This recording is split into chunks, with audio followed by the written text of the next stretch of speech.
Thank you. Good evening, ladies and gentlemen. Thank you all for being here for this meeting of the Town Board of the Town of Carmel. Before we get started, we're going to have the Pledge of Allegiance to the flag. So would everybody please rise? And Councilwoman McDonough, would you lead us this evening? To the flag of the United States of America and to the republic for which it stands, one nation, under God, indivisible, with liberty and justice for all. Please remain standing for a moment of silence for all of the men and women who are fighting for our freedom.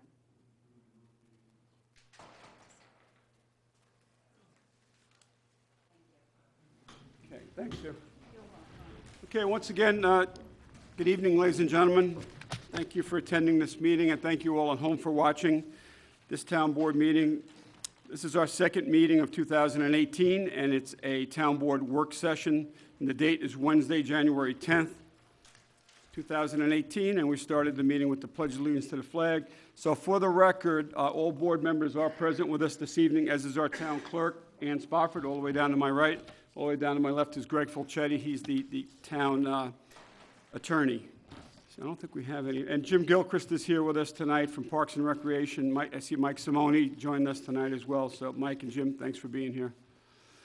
Okay, the first item on the agenda this evening is a public hearing in the matter of the increase and improvement of the facilities of Carmel Water District Number 2. That's up in the hamlet of Carmel section of town. And before we get started, I'm going to ask the town clerk to please read the notice of the public hearing in. Notice is hereby given that the Town Board of the Town of Carmel, Putnam County, New York, will meet in the Town Hall, 60 McAlpin Avenue, Mahopac, New York, in said town, on January 10th, 2018, at 7 o'clock p.m. prevailing time, for the purpose of conducting a public hearing upon a certain map, plan, and report, including an estimate of cost in relation to the proposed increase and improvement of the facilities of Carmel Water District Number 2 in said town, consisting of the purchase and installation of approximately 13,000 linear feet of water main, including original furnishing, equipment, machinery, apparatus, appurtenances, and incidental improvements and expenses in connection therewith at a maximum estimated cost of $2,300,000. The capital project described above has been determined to be a Type 2 action pursuant to the regulations promulgated under the State Environmental Quality Review Act, SEQRA, which such regulations provide will not result in any significant environmental adverse impact. The map, plan, and report are available in the office of the town clerk, where they may be inspected during regular office hours. At said public hearing, said town board will hear all persons interested in the subject matter thereof. The town board will make every effort to assure that the public hearing is accessible to persons with disabilities. Anyone requiring special assistance and/or reasonable accommodations should contact the town clerk. Dated Mahopac, New York, December 21st, 2017, by order of the Town Board of the Town of Carmel, Putnam County, New York, Ann Spofford, Town Clerk. Okay, thank you for the reading of the notice of the public hearing. And at this time, I need a motion to open the public hearing by the board. So moved by Councilwoman McDonough, seconded by Councilman Lupinacci. All those in favor? Aye. Aye. Okay, before we get started, most of you folks seem to be here from the hamlet of Carmel, and I'm glad you're here because this is monies that you're going to be paying for if you reside in Carmel Water District Number 2 for the improvements and the repairs to this particular section of town where there's issues with the water main. And the areas involved, I'm just going to give a couple of streets, is Glenview Drive and Glenida Ridge Road.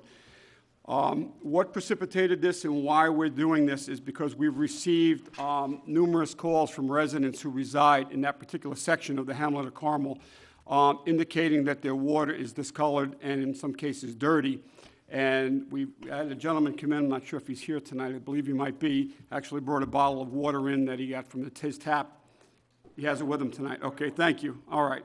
So there's an issue up there, and the town of Carmel, we're addressing this issue, and how we're addressing it is we have to fund the cost of it. And the $2.3 million that is going to be encumbered for the cost to repair these mains is why we're here tonight. This is the public hearing, and it's your time the taxpayers, the residents who reside in the Hamlet of Carmel, to speak and address the board and comment about this particular project. And it's only this project that we're going to be speaking of tonight, is what was identified in the notice of the public hearing. So, so is there any questions that anyone may have? You're not familiar with what this project is designed to do and why we're doing it? You know, if you want to raise your hand and ask me, we have the engineer consultant here with us tonight, John Fulchetti, who might be able to address some of your questions. But if you're familiar with it and you understand it, then I'm going to now open the public hearing to the residents where you can come up and address the board. Yes. Come on up. Hi, Jen Doherty, Hamlet of Carmel. Did you say that the cost of this will be borne solely by the taxpayers in District 2? That's correct. Anyone who resides in Water District Number 2 would be funding the cost of this project. So all the residents, it's not just limited to the residents who reside in that particular section where we're experiencing these problems with the main. It's encumbered by all of those users or ratables, whoever pays, whoever resides in Water District Number 2. But only District 2? Only District Number 2, yes. Water District Number 2 would fund the cost of this. Why is it not spread out across the other district? It's if it's an infrastructure issue. Well, Greg, do you want to answer that? Because the only beneficiaries of the improvements that are going to be replaced here and Would be constructed District Number 2, I'm are sure. the district owners. That we're by law, we're not, as a town, you're not authorized to spread the cost of a district improvement to another improvement district that's not benefited by the So project. to the contrary, if there were repairs in other districts, that's not spread out between, and those repairs always only go to the district where the major funding of the repair is? Correct. All capital projects and repairs and improvements are allocated, they're budgeted to a district, and if there's borrowing, like in this circumstance, the borrowing and the debt service is financed by the property owners of the district. And what you're talking about tonight is purchasing the bonds? Correct. So this would be This is the spread bar- out over a long time, and your bond rating is good? Good, it's very good. We have a AA1 bond rating, Okay. so the interest on this project. I understand bonds from school boards, so, I mean, if other debt is retiring and you're bringing on new debt, that's not necessarily a bad thing. I just wasn't aware that only District 2 would be paying Yeah. for this. It's kind of similar. We just did a large project over here in, I think it's Water District 8. Yeah, well, Susie, let me give you an example, and I'm glad Susie mentioned that. I live in Water District Number 8, which is right up here on the ridge. We had a 3,000-foot main was replaced a couple of years ago, and so I'm paying for that. The residents who reside in that particular district, they bear the cost of it and we bonded it over a 20-year period. Okay. So it's in my tax bill whenever I get my tax bill, and we just got the town bill in January. It's in there for a special district cost for repairs to that water main. Okay, if I have another question, even though I didn't write my name down, am I allowed to ask Yes, it? oh, absolutely, yeah, Okay. yeah, you can come back up again. Yeah, Okay, no thank problem, you. Jen, okay. Just a point of clarity, I believe that it would be bond anticipation that Well, we would be this is bonding saying- for initially. Probably ban initially, and again, it's to authorize the borrowing up to that amount if necessary, not necessarily that all of that borrowing will be authorized. All right, so it would be up to that amount, the 2.3 million, up to that, right. That's the maximum. It may come in less, but we can't spend more without going back to the taxpayers and for additional approvals if it does go beyond that. So that's the maximum amount. All right, so, Anybody yep. here, she has Okay, something. sure. Sure, come on up to the, I'm sorry, but those at home would like to hear you also. So this is Sorry, before you start, if you could just state your name for me. Diane McBride. So does that mean that our taxes essentially go up, or that we're allocating our tax money differently? No, Is that a bad question? your district tax, so you have town taxes. Yes. And part of your town taxes would be, if you reside in a district, a special district, in this case, District Number 2, you would see an increase in your district taxes. Okay, that's what I meant. That's, I didn't know if it would just Yeah. be allocated differently, or if we're. no, we're it's essentially paying. it's part of a special district Terrible. tax. Right. Thank you. That'll be, you'll see an increase in that.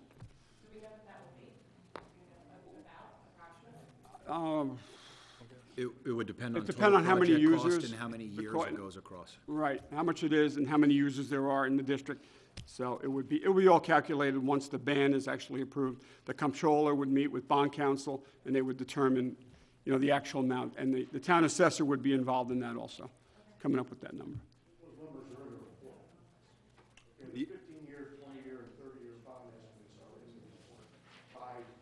That's what I thought. Yeah. I think John bought his book. John has it? Yeah. Okay. I knew I read it. 1 second, and Yeah. That's like 1,800 users there, how many users? like 16 to 1,800 in that district. That's a big, 16, there's 16 to 1,800 users is that right? in Yeah, I that think district. the numbers, it's the biggest. It's the largest district in the town of Carmel. If we borrow the full $2.3 million, 15-year would be estimated annual debt service per taxpayer, $88.75. If you do a 20-year, it would be $72.13. And if you do 30 years, it would be $56.08. Well, okay. All right, so I think that answered your question, right, ma'am? Okay, all right. So if there's no other questions prior to me going to the names that are on here, did you sign up, Greg? You did? Okay. All right, so we're going to go to the list of those who signed up to speak at the public hearing. First name is Charlie Cole. Charlie? Welcome, Charlie. How are you? Pretty good. My question is, I understand the emergency that you have here with taking care of this water, but what is your long-range plan? Like, are you going to come back next year on the other side of town and say that we got to do the same thing over there, and then the year after, another section of town? And also, by doing what you're doing, replacing these water lines, you're also replacing meters, aren't you? Water meters? Yeah. Now, We're going to, right, correct. if you've got all the sludge in the system, it would seem to me that I wouldn't want to put the water meters in, because this stuff is going to get out into other areas of the town and maybe foul up the water meters. And I don't know, the communications between you guys and us out here, we just don't know everything that's going on, what your plans are. Because I know, 10 years ago, when they were going to do that hotel, they were going to redo the one section of the water, the water district there up the end of Everett Road, because that was in bad shape. But as far as I know, nothing's been done there. And I think that tank is all rusting out. And that's a lot of problems up there with your water, with the rusty water that the people have. But this sediment is just getting through the whole town. I know it's up on the Collier Drive, too. And I know there's a house up there. They just had all the valves cleaned out in their house because they were all plugged up with stuff. And I know back years ago when you had a slit in the screen down at the water plant that the sand was getting out, because in my house I had to replace valves and clean a lot of valves out because the sand got in the system and it wrecked some of the stuff. And so I imagine that this problem that the people have is more widespread than just this one area. I'm afraid that you're just doing a little patch and then something else is going to pop up and you're going to be coming back to us, and it's going to be more money and then more money. And this $88 I just heard, that's not out in the public anywhere. So nobody knows about that. So the people have to know what it costs. I think the town board's going to have to do a little bit better job, in communicating with the public on stuff like this. Years ago, the civic group used to be a little more active, and they were at the town board meetings all the time, and they could get the information back. But we don't have that many people right now that are doing that. So I think someone on the board there should, take it upon themselves to get the information out. to the hamlet. I think what we'll be able to do, and John, you may be able to help us by giving us a e-copy of this report. This is a report that was generated by our engineering firm last month in regards to this, and it goes through the entire situation. And I agree with you. I'm pretty concerned about what the future holds for the water district, because I agree with you. I don't believe that this is going to be the only thing we need to do in the next few years. Presently, there's about 52 miles of water mains in the water district. We're treating just under 13,000 feet of it. So if we were to say we're going to replace the whole system, you'd be looking at an $8,000 increase in your taxes, and that might be a little too much for everybody to bear in the water district. See, you get seniors that are, you know, No? that are on a fixed income, and that, 2, 4? No, you know, we got to look ahead. a few $1,000s. It wouldn't be 8, but it would be a few $1,000s increase for each member if we replaced 52 miles of water main. That's what's listed in this report, 52 miles in here. And we're doing just under 13,000 feet. So just a quick back-of-the-napkin calculation says, if we were to go to the whole district, you're looking at a few $1,000s for every taxpayer in that district. That, to me, as a person who's sitting as a commissioner of that water district, is not something that's bearable. You need to explain what's going on. Yeah, right, Charlie? and I think that we're going to see things in the future. Years down the road, we're going to see more repairs like this. And I don't think it's just going to be Water District 2.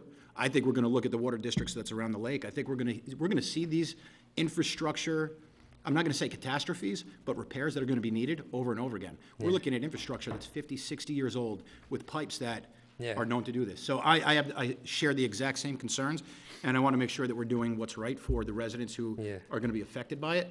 We're probably going to hear a lot more about people who are on different areas of this water district 2 years down the road with the same problem. We're going to have to do the same thing.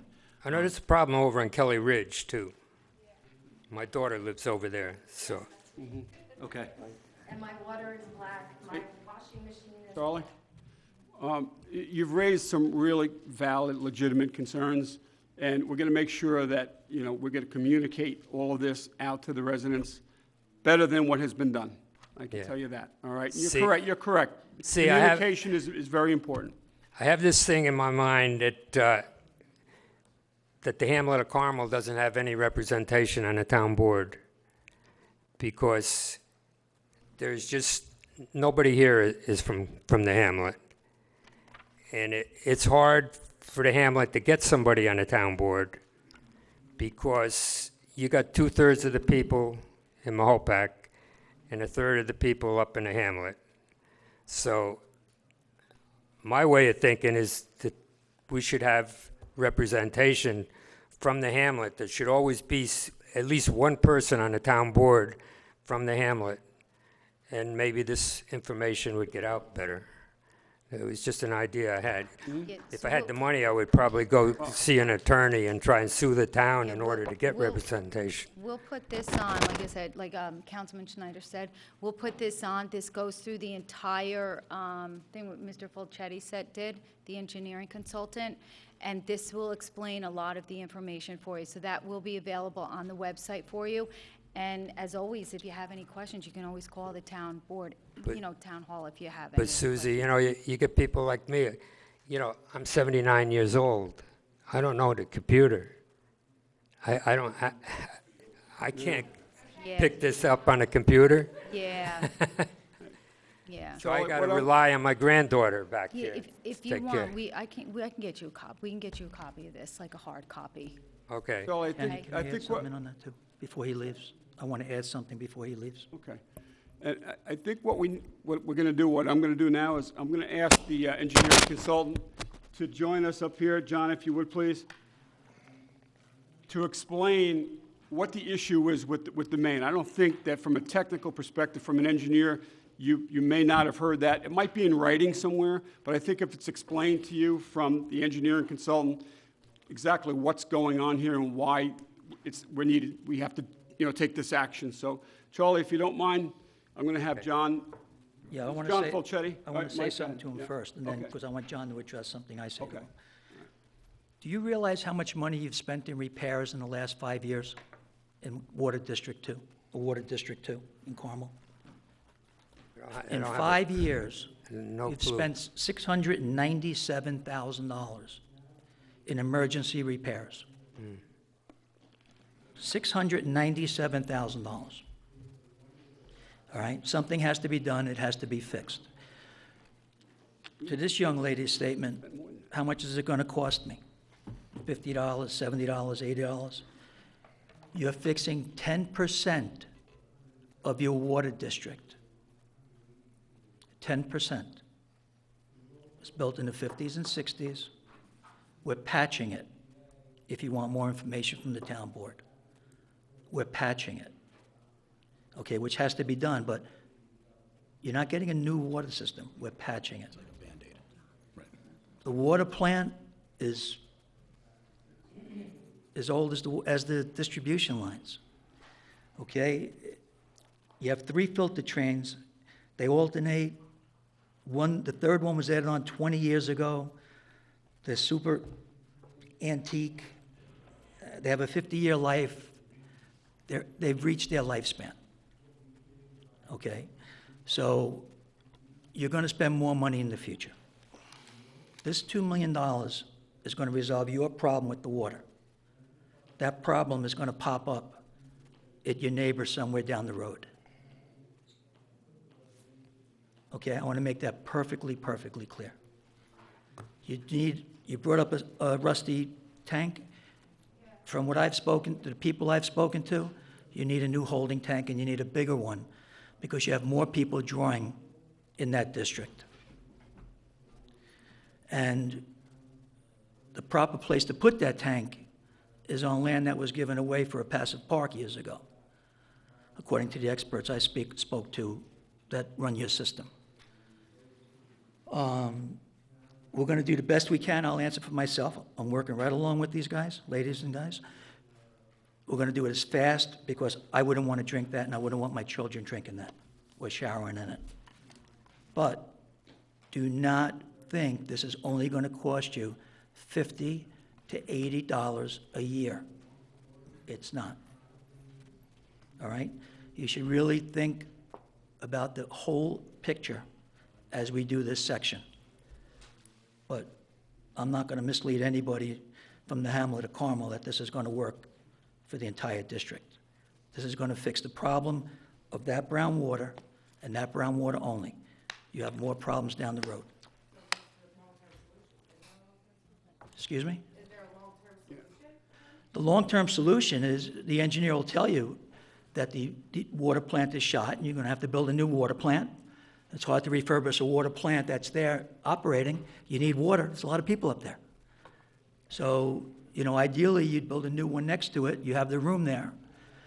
And little by little, on a long-range plan, 10-year plan or something, know that you're going to spend a couple of $1 million every couple of years.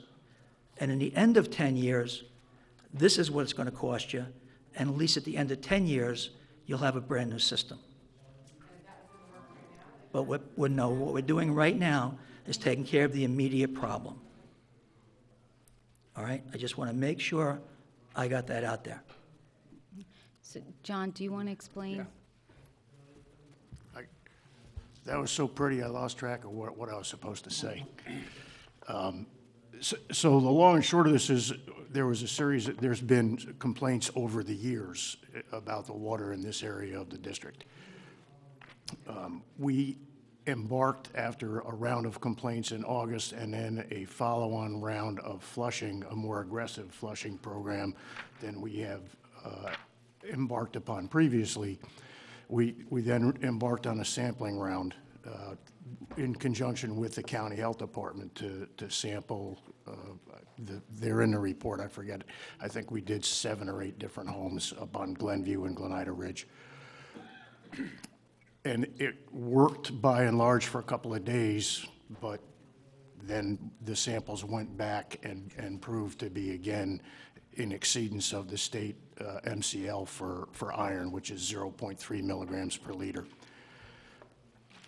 At that point in time, the town engineer's recommendation was, all right, let's embark on a lining process rather than a dig and replace job. So we went out and we were supposed to cut 10 coupons in November, and we were taking out 6-foot lengths of pipe. Some of you may have seen us working in your neighborhood.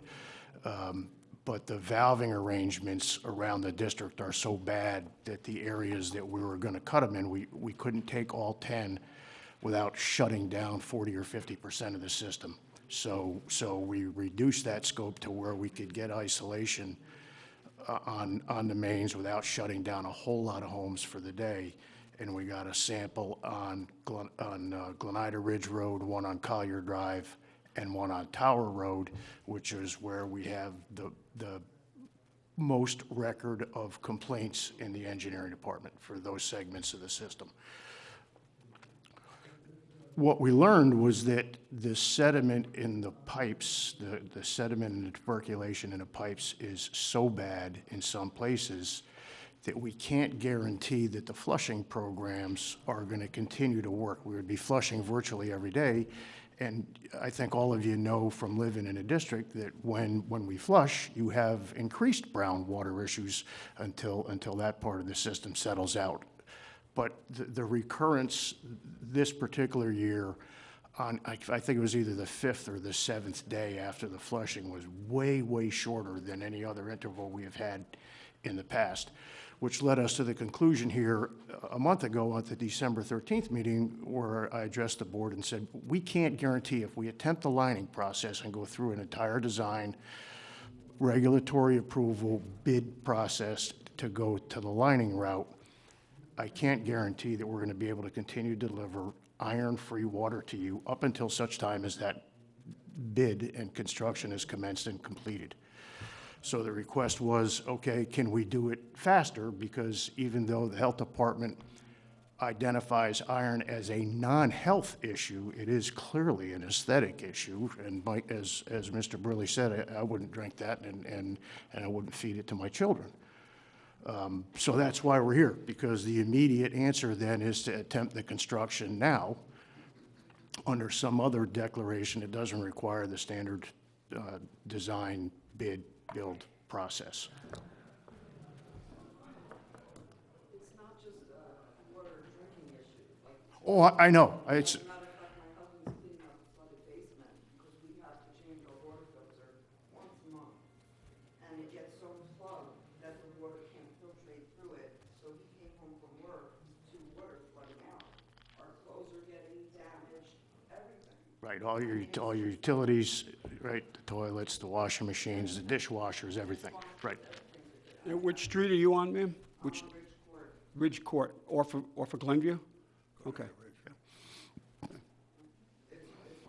Right, that's part of this process. So where we're at here at this stage of the game is the worst of the sediment appears to be on the Glenida Ridge, Glenview, Ridge Court in that segment between Belden Road and Route 301. Belden Road doesn't appear to be as much of an issue because I think most of the main down there is PVC.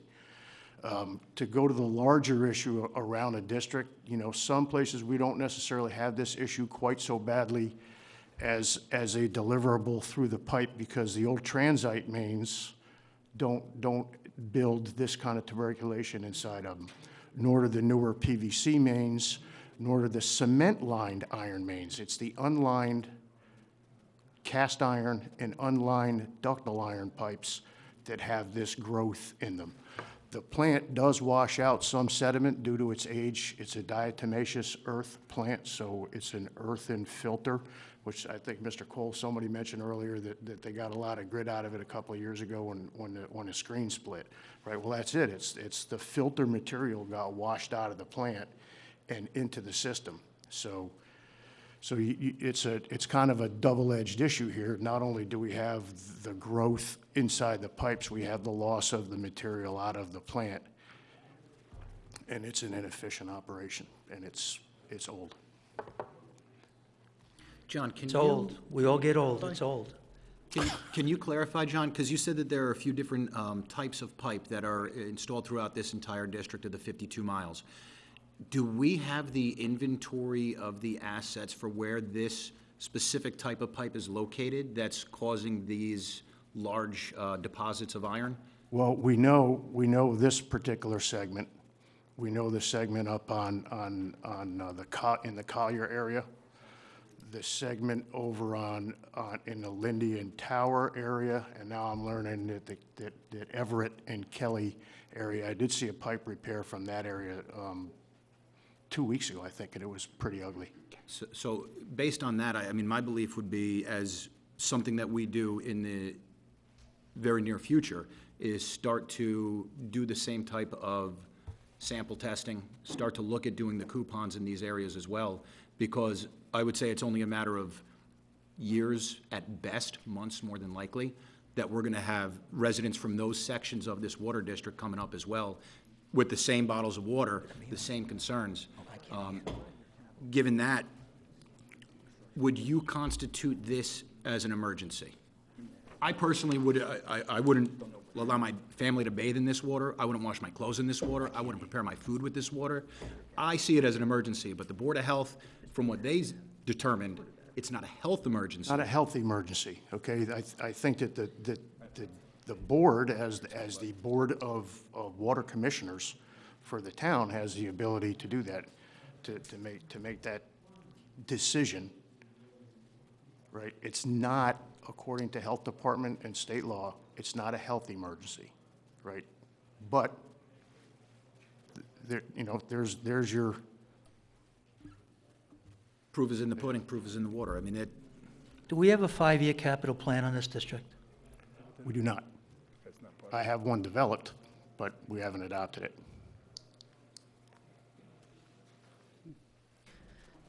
Just remember, we're replacing 10% of it, just about 5% of it. 5% of it. Yeah, the numbers are astronomical, but that's why I think it's important that we look for these coupons, especially with this specific type of pipe. Because if this is the pipe and that seems to be the root of the cause, well, then we don't have to worry about the PVC, we don't have to worry about the cement. We just have to identify these locations and these spots that have this pipe, and we need to be addressing it. And I think that 5-year plan is something that we should really be evaluating in the very near future. 90%. John said that he has that. John, that's completed, the 5-year plan? It's No. available for review? water. No. For all districts. We don't have one. We don't. We haven't adopted We it. said in the, this is We- draft plan. He hasn't has been one, a adopted. draft plan, but we haven't adopted it yet. Okay. Okay. If you look at what you're spending every year, you're averaging $140,000 a year in repairs. You're paying for that. You have to rebuild the entire system piece by piece, because what you're spending in repairs will more than carry the cost of rebuilding the entire thing. Your vault by Lake Lenida has problems. It has to be fixed. Your storage system has problems. It has to be fixed. Has to be rebuilt, not fixed. Your vault has to be rebuilt. Your storage system has to be rebuilt. Your entire distribution system has to be rebuilt. Okay, so this is a solution till he comes up with a 5-year plan with the exact cost. But for what you're spending now on repairs, and that's just part, I mean, the town has spent $2,160,000 in emergency repairs on the 13 water districts. So is there a better solution instead of doing emergency? Well, what I'm telling you is what you've been paying in repairs that aren't getting you anything. I was on Lindy Drive over the weekend. They were digging up Lindy Drive. And I drove by them and I was joking with them. I go, you guys drive around popping holes in these pipes? You know, and they smile at me and say, no, not in this weather. Not in this weather, right? Okay? And, you know, when I spoke to them, I stopped 3 or 4 times on Route 6 when the middle of town was out, Mayapack. And Joe AP&J said, you fix this valve, the next valve's going to break. And after that, the next valve's going to break. So you have to accept the fact that we're going to fix that problem now, and next year, The and the year, it's got to be infrastructure. spread out, because this is affecting more than just the water you're showering in. No one's going to buy that house. Okay, so when they say the taxes are going to go up, even $100 a year, even if it went up,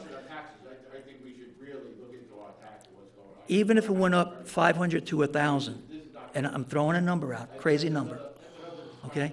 It's not permanent. Okay? Well, probably be permanent to me too, okay? The infrastructure in all of Carmel is very outdated, and the only way to do it is to absolutely redo the entire infrastructure. So, John has some of the five-year Well- plans for it.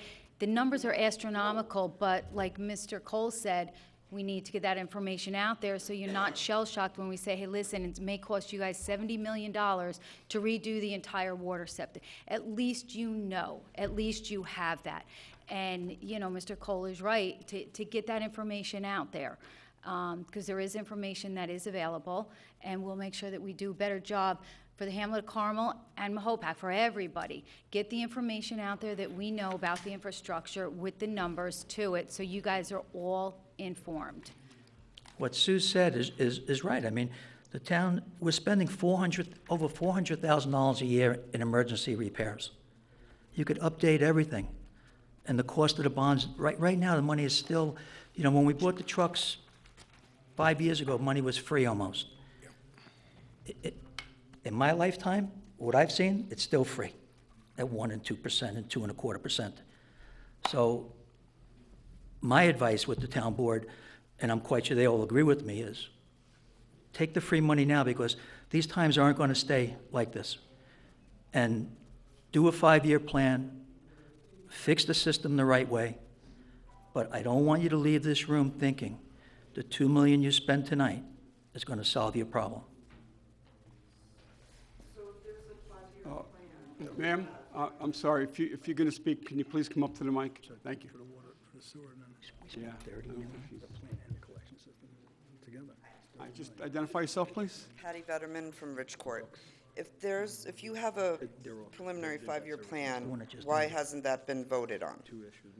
Because if I remember the numbers, I think we were looking anywhere between 55 and 70 just here on this water district, between a plant, which is 20-plus million, and the 52 miles. You're talking about $3,000 a year increase So this for is each what they resident. spend in '96, and it's basically the same usage. Carmel, I believe it was between 55 and 70? I think that was the total. It's been too long since we looked at it. I don't remember the numbers. We have a preliminary plan for every water district in the town. And sewer. No, we never did sewer. No, We didn't do sewer for water. We have it for water only. To put something in perspective for you, in '95, '96, there was a $30 million, I believe, bond floated for the sewer plant.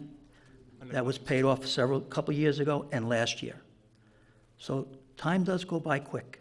And like you said, though, we can keep patching it and have our taxes increase a little, Well, and it's not going to fix it. In I'd '95, rather '96, you got a know- new sewer Yeah, that's plant, what we'll get and the it's paid for five-year now. plans on all of them, and then, maybe one of the fifth Wednesdays of the month, we'll do the infrastructure, and whoever's interested in coming to the fifth Wednesday of the month, we'll have an infrastructure informal meeting. Possibility of that, and just lay it out and just have a conversation, not town people, neighbor to neighbor, not council people to residents, neighbor to neighbor, and let's Because the cost sit I'm down and paying talk. on Yeah. repairs, I'd rather pay to have Just- the, yeah, I'm yeah. repairing, my dishwasher, this, that, the other Well, thing. in 5 years, it's gonna be over with. Yeah. And the other thing, I just recently found out that for our area, I did not know that you were distributing water for us. That wasn't out there either. So if you can make that more known to the Yeah, public, I- that I there's thought it was water on- being distributed, Yeah, was it like, on the especially for website? those immediate areas, even if you stuck something in our mailbox, I didn't know anything about that, and I've been dealing with the water issue for years. So I I think knew it was nothing only about it. cases, it wasn't, and every little bit helps, but Exactly. there's so much more that is needed than what we have been able to No, provide but so it's just far. back to the communication issue, if, Absolutely. A lot of thankfully, I the- have great neighbors that, Hamlet of Carmel Civic Yeah, was- Association that I find out. Yeah, was that not on the website? Because I was told it was on the But like, website. I wouldn't know to go to the website. It's not like, oh, The let me go only- check the you know what? website. You know what, I'm just gonna make a suggestion, only because I got a text, there was a big water main breakdown here, and I got a text that there's a water main break, you're not gonna have water until 4:30. If you are not signed up for the I am. text here from APAC, so that may be something, That's in a your good idea. Carmel Water 2, that they send out a text, we can visit that. That'd be a good because, idea, because I'm signed up for that. we can only do so much with communication. We put it on the website, we mention it at the meetings, we ask the newspapers to cover it. Other than, if anybody has any other suggestions how we can communicate better, I am all open Yeah, for that, because text would be a good communication is idea. good. But, possibly texting people with Did those. you get the text on Saturday? Yes. You did? Yeah, Okay. yeah, All right. which is great, because you always have your phone. Yeah, exactly, Yeah. But you exactly. have to So- sign up, and just, Yeah. this, Yeah, I mean, there's gonna be, unfortunately, there's gonna be times that, we're gonna do our best. If we put it in the paper, if we put it on the website, if we say it at the meetings, and if we text, there's not much more we can do other than go knocking on everybody's doors, and say, hey, there's this. So again, if anybody has any ideas how we can better communicate with everybody, let us know, other than, those few things that we said. Hopefully the the text papers would be can good. pick up more, maybe we can have a weekly something in the paper of what's happening. Yeah, for us, because it was such a small area affected. Yes. I thought if somebody, just as you're walking around with the pipe stuff, stick Yeah, something but in the just say, hey, mailbox by or- the way, Yeah. that's a great suggestion, if it's in a small area, Yeah, put it on the bottom of a letterhead or something. exactly. Yeah. But thank Yeah, you. You're welcome. okay. The only other thing that I would like to say, and then we do have to get the list, is with the 5-year plan. We have seen the 5-year plan. The numbers are overwhelming, so we've been hesitant. But one thing that this board has got to do is to look to offset any new debt that we take on building infrastructure. And where you could do that is, and this board has to take a hard stance, is to go after the source of the water, and we have to retain or get ownership of Lake Oneida. You stop paying the New York City $700,000 a year, guess what? Now that district, per se, has $700,000 a year to do infrastructure projects without your taxes going up. Instead of paying for the source of the water, now you're paying to improve the infrastructure.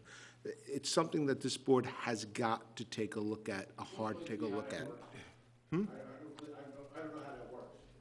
How does that work with paying the city for water next year? How does that? It doesn't in my mind. You're right. It doesn't in my mind. It doesn't either, I don't get it. My other big flaw is New York City paying the same tax rate as people that have a house there. Because that could be a developing property, lakefront property, those people would be paying big bucks. Does New York City pay the same rate as somebody building a house? Nope. New York State doesn't allow it. That should be our first thing out of shoot. They said let's negotiate with them after this, State legislation. If that is actually state legislation, which we went to Senator Murphy last year. Supervisor Schmidt, myself, and some of the other board members were involved, and we said it's unacceptable. He gave us the law, there's legislation, we plan on fighting it. I'm not sure he wants to. we tax the land, the property. We tax the property based on the house value. We should pay basic taxes on the land value. No, We don't have to worry about paying the house. right, but New York State right now is not allowing that. New York State legislation does not allow that.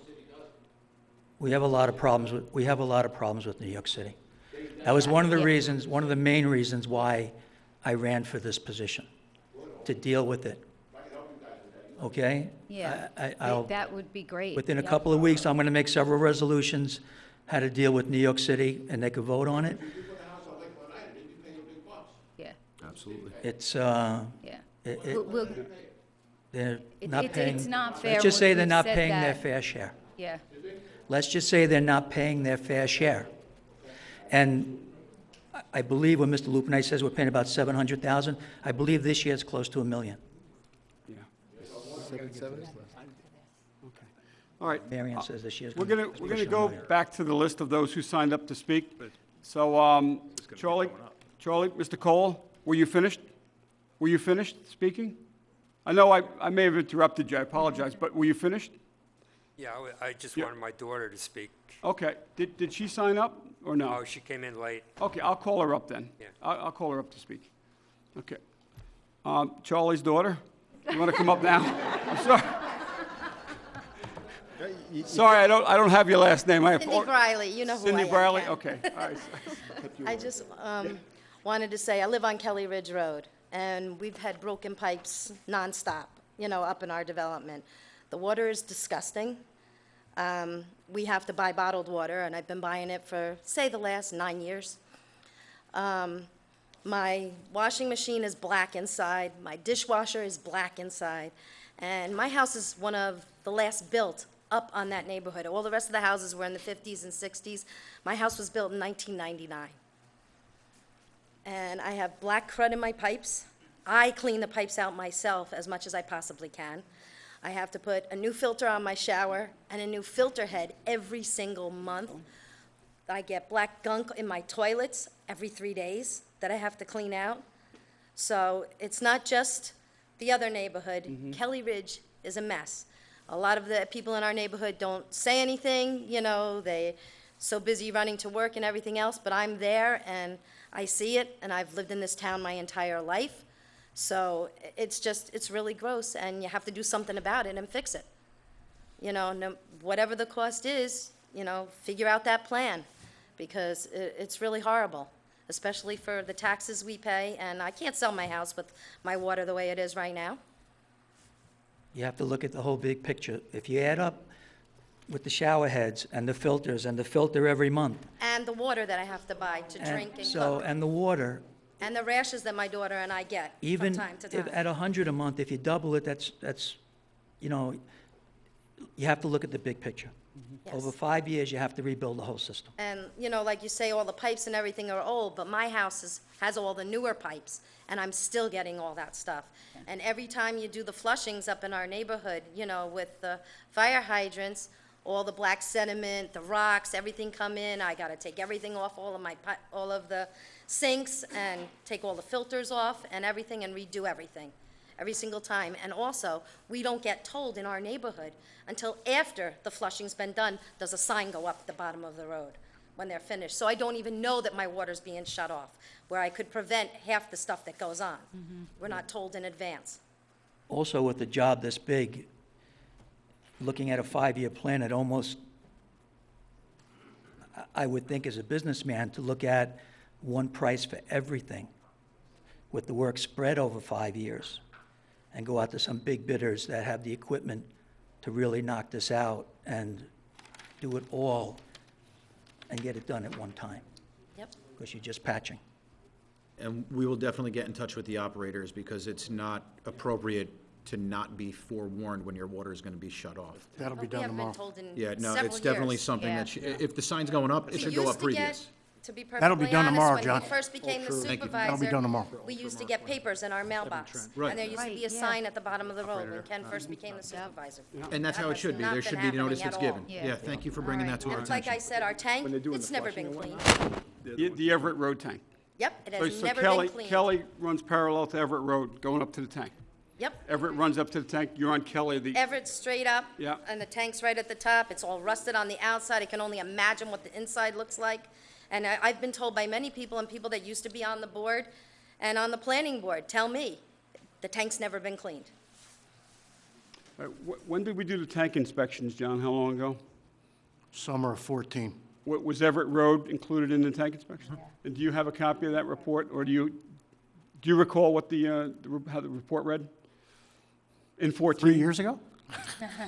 We did. I remember yesterday. asking how it was possible that it was satisfactory, but they said that they had. No way. They sent people inside the tank They to sent actually go and divers, look in actually there. divers inside the tank. Yeah.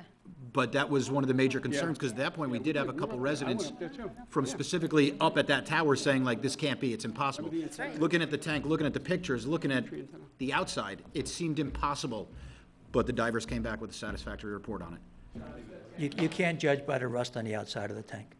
No, It's but I very can just judge deceiving. by the water coming into my house. Yes, Plain and absolutely. simple. And I think that's I why don't we need care to what look at test Yeah. coupons or in who's those diving in areas as what. well that we've done previously. Yeah. Have there been coupons done in that area, John? Were there I coupons don't done believe in- there were any coupons in that area. The only time I Everett or remember Kelly? coupons in 6 years was with the sewer district for the lining that you guys were doing, and now, right now, over here off of Belden. And And that's plus- 6 years. Those are the only two times I've ever heard Plus the coupons. fact that all the pipes keep breaking up in our neighborhood. you know, and they, like he says, they keep doing patch jobs, and like he said, it was really disgusting just recently. Well, that's at the bottom of my road, and it was that bad. Imagine what the rest of the pipe is going up the road. Yeah. No. Thank you. Thank you so much. Thank you for that. Okay, we're going to go to the list now, and the next speaker is Peter Gephardt. Peter? Good evening. I guess everybody's kind of said what's on my mind anyway. I appreciate everybody coming, and we have a real problem with Water District Number 2, and it's not just something that popped up recently. I'm chairman of a local committee. We're kind of a watchdog for Water District Number 2. We've been recognized by the town board as such. And our Lake Oneida Citizens Committee was formed over 30 years ago. And we've been bringing these issues to the attention of the town board for 30 years. And I have to tell you, sometimes we get snappy patter. And we're not too pleased with that. And I'm glad that the Hamlet of Carmel has been forceful in getting us a new town board member who's representing us a little better than other members have represented us in the past.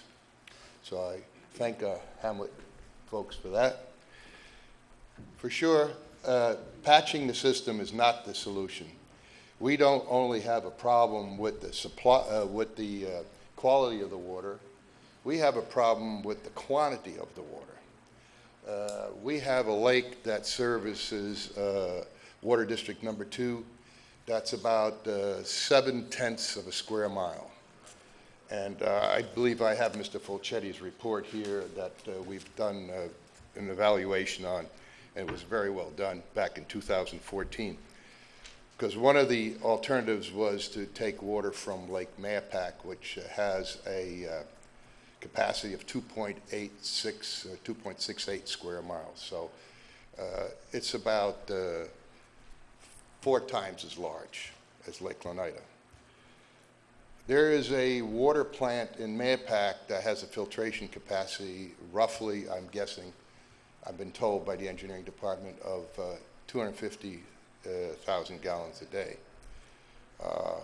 Lake Mayapack is 4 times as large, so it doesn't have much of an effect on Lake Mayapack as a watershed. Lake Oneida has, on a high day, 1 million gallons a day on a much smaller vessel of water.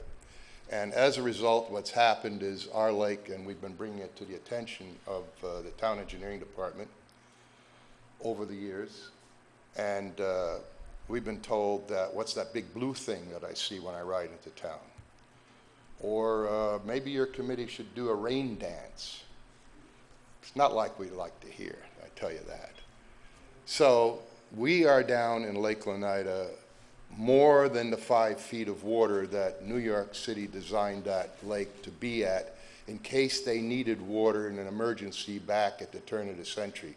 That's from the 1800s to the 1900s, not from the 1900s to the 2000s. So basically what happened is that we are down so low that if we opened the stop shutters out, no water would flow out of Lake Oneida, and I believe there's been town board members there that have witnessed that, Kenny included. And therefore, the way we get our water now is that New York City's been accommodating us because they're selling the water for a nice rate by raising the West Branch to almost capacity, and therefore when the stop shutters are removed, we're really getting West Branch water. That's the way we're surviving, getting West Branch water. So in the wintertime, sometimes we're able to close the stop shutters because people are not watering their lawns, filling their swimming pools, washing their cars, etc. And we do recover some of that. But we never get to the point where the lake is ecologically recovered to what it was years ago, where water always flowed out. So we've changed the ecology of Lake Oneida already. The last time Lake Oneida flowed out was around the late 1990s. Only after the hospital, and we call it Water District 2A, was added to Water District 2, did that cease. So I'm going to give a little history of what we've done as a committee. I'm just going to read this, and then I think everybody else has kind of said it. We have to look at the big picture. We have no supply. Going forward, we have a limited supply. Let me put it that, very limited supply.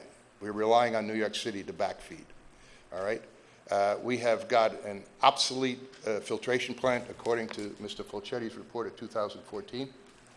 It's at capacity, and it cannot take much more stress. And in addition to that, we've got a lot of infrastructure problems as far as delivering the water to the residents. And that's why most people are here today. I think one of our members is Lou Margolis, and he worked in the water district for many years, and he did say that some of those water towers, even though they look kind of nasty on the outside, they were drained and sandblasted on the inside, but maybe that's been 20 years ago. So I don't know how that long goes. Yeah, okay. So just to give you a little history of our committee, the Lake Lenida Citizens Committee was formed over 30 years ago to address the low water of Lake Lenida due to deterioration of the Sluiceway Canal stop shutters that collapsed, and 5 feet, 3 million gallons of water flowed into West Branch Reservoir. That's what New York City wanted. They wanted to be able to have that 300 million gallons. The stop shutters rebuilt twice since, once by the town of Carmel, more recently by New York City DEP. As a result, the water level increased to a design height of 504 feet above sea level. Lake Lenida maintained close to that level until the extension number 1 to Water District, also known as Water District 2A.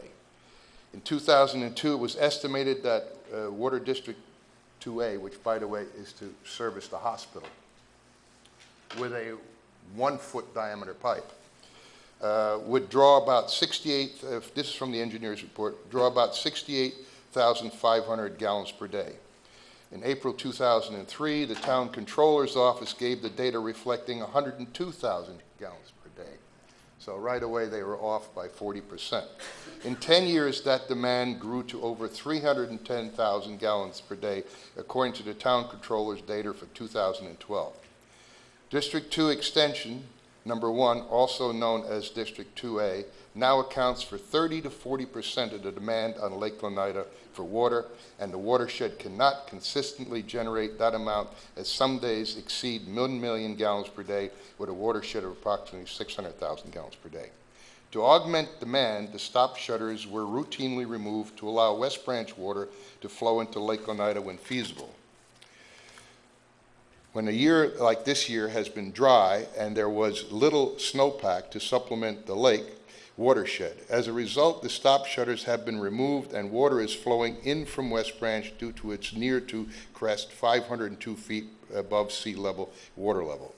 At present, Lake Lenida is at about 497 feet above sea level, or 8 feet below design height at 504 feet. At our meeting of July 11th, 2016, all these issues were discussed, as well as the Fulchetti report of October 2014. The town board was sent minutes of that meeting. We are here this evening to go on record with you, our water commissioners, that Water District Number 2 needs attention for supply and filtration capacity to provide for the growth present and proposed. By the way, there's a lot of proposed growth that's on the boards with the planning and zoning boards over the next 20-year study period outlined in the Fulchetti report. It's all outlined in Mr. Fulchetti's report. So we've done our homework, and we put up with the snappy patter, but I think now everybody has to understand that really we're here tonight because we need to plan for the next 100 years, and it's going to cost us some dollars, but that's not the first time we spent money. We spent money on a good sewer plant. It's serving the community very well, and we're going to have to figure out how to design a plan that's not only going to supply an alternate water source, which I feel Croton Falls Reservoir is an excellent source. It's right next to the hospital. A new filtration plant can be built there. They already have a 1-foot diameter pipe that goes to the existing filtration plant. So there's a lot of things that can be done. And as some other people mentioned about what New York City pays, I think Carl Albano has been quoted on this very often. New York City is really paying property taxes based on vacant land. What they really have is a commercial water farm. That was not vacant land. When they dug it out and built infrastructure to hold the water and filtration plants and aqueducts and everything, this is a commercial endeavor. They should at very minimum be paying a commercial tax rate. So, and also another thing that gets my goat, and then I'll let it go. They get away with a lot of things. They were supposed to repair the Belden House. That's a historic building. They're supposed to do something nice for the hamlet to make it so that they could demonstrate how they built the water district in an old museum and also make other parts of the building available for public service and meetings. That fell through.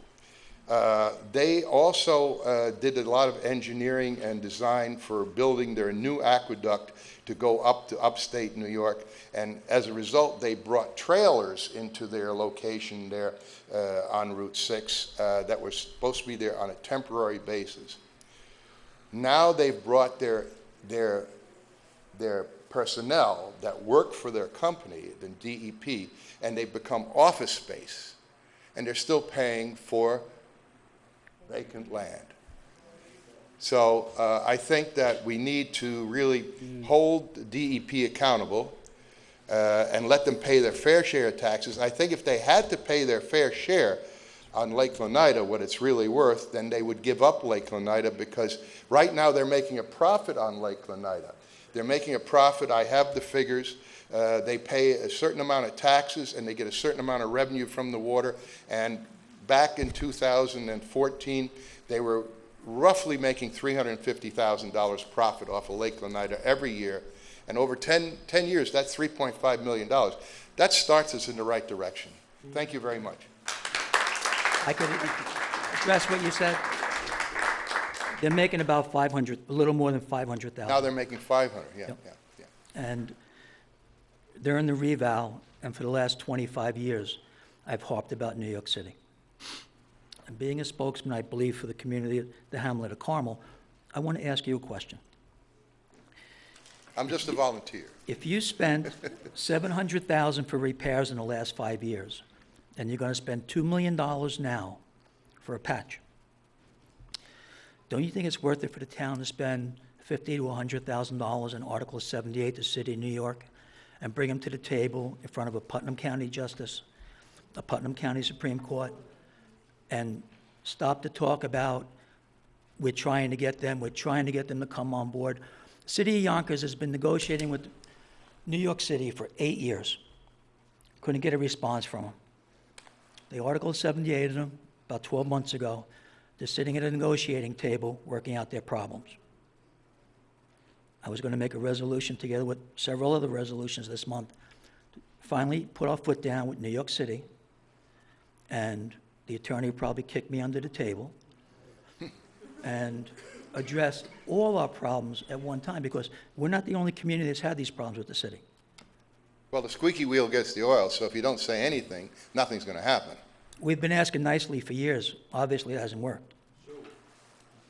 So, you know, for one, I believe we should bring them to the table in front of a judge and open up a negotiation that way.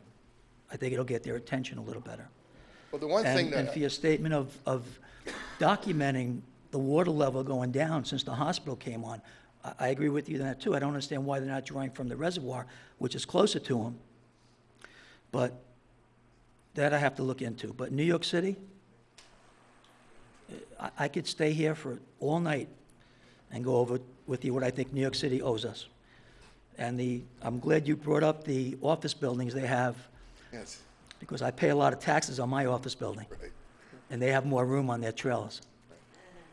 And they pay for vacant land. Well, that's what I mean. I pay a lot of money for my office building, but they have more room in their trailers. Yeah. And when you come across the causeway from Mayapack towards the hamlet, that big building on the left-hand side, which is, I guess, tunnel number 10, that huge building, that's definitely not vacant land.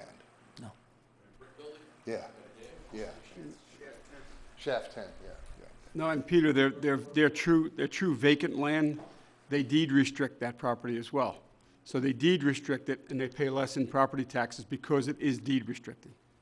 That's something that needs to change also. Right. They when basically- they- We mentioned that, And then that's- when they want it undeed restricted, they undeed restrict it. They Yeah. basically, They, yeah. Right. they have a commercial endeavor.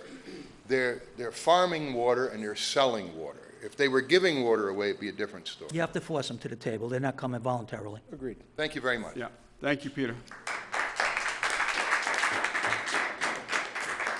Next speaker is Carl Albano. Carl? I don't know where to begin. I think Pete said it all. It's interesting, deed restricted, until they sell it, and then they can take the deed Then they restriction take the off. deed So restriction that's off. like perfect for taxes.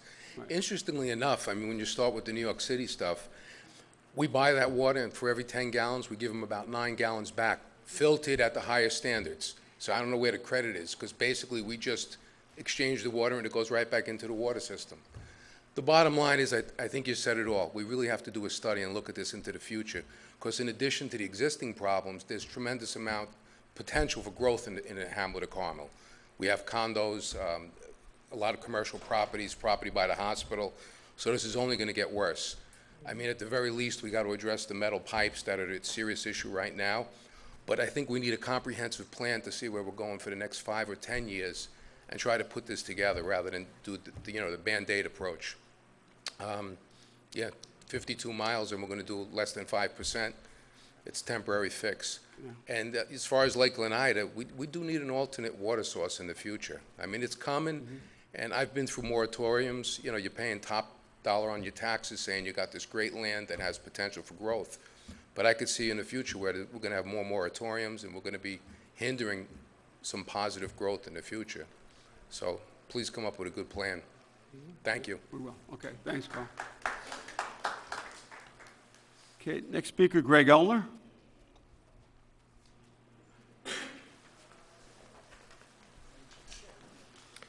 Hi, Greg Elner, Sunset Ridge. I live in Carmel Water District 2. I got a couple questions, a number of questions, and also some comments. Water District 2A is a subset of Water District 2, correct? Do we have a formal recognition of any Water District 2A? I don't know, I think that the hospital is part of Water District 2. So I the don't know. hospital will be paying their fair share Yeah, I don't for think there's whatever we decide any we're going to spend. difference between 2 and 2A when it comes to the levy. That's what I wanted. Greg, I'm not familiar with the Capital 2A. district user, they're not. If there is I've one that never heard exists, that. I'm not familiar with it. Okay. I think they're in the And while we're boundaries. on the subject of the hospital,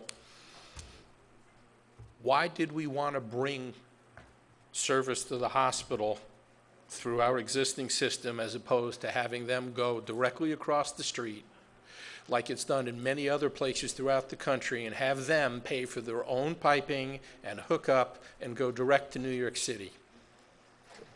When did the hospital come on board? I think it was the turn of, Say it again, Ann. 64 the hospital came on? No. No, I thought it was in the 90s, late 90s that it came on. Within the last 10 years, the hospital know, has come on that's- board to the water district. Greg, I don't think that that's correct. When we sewered the hospital, we did that job in 94 or 95, and the water main went all the way to the entry to Vista at that point. So that, the system was there. They may have been an out-of-district user, but they've been using the water. The system has been there at least, because I know I did the construction on that job since 94, 95. Whenever we connected the hospital and built a pump station on Drewville Road, that system was in place. I think that was 95. It's a much bigger hospital, no question. All I'm saying is And that the from water system discussions was with the there. hospital, they stopped using their own wells for cooling towers. And supposedly, cooling tower water, supposedly now they're going to start to augment some of their water use with their wells. Because there is truly a capacity problem. And it's going to become more and more evident as the senior housing on the top of the ridge over there off Stoneleigh Avenue gets completed and people move in. And if a hotel ever gets built out there, it's going to be astronomical. It is. Okay. Some of my questions here is, if I may direct it to Mr. Fulchetti here. We have all the sediment, and just from hearing this, is all the sediment, in your opinion, because we don't know for a fact, is all the sediment from deteriorating piping? I think that it's a combination.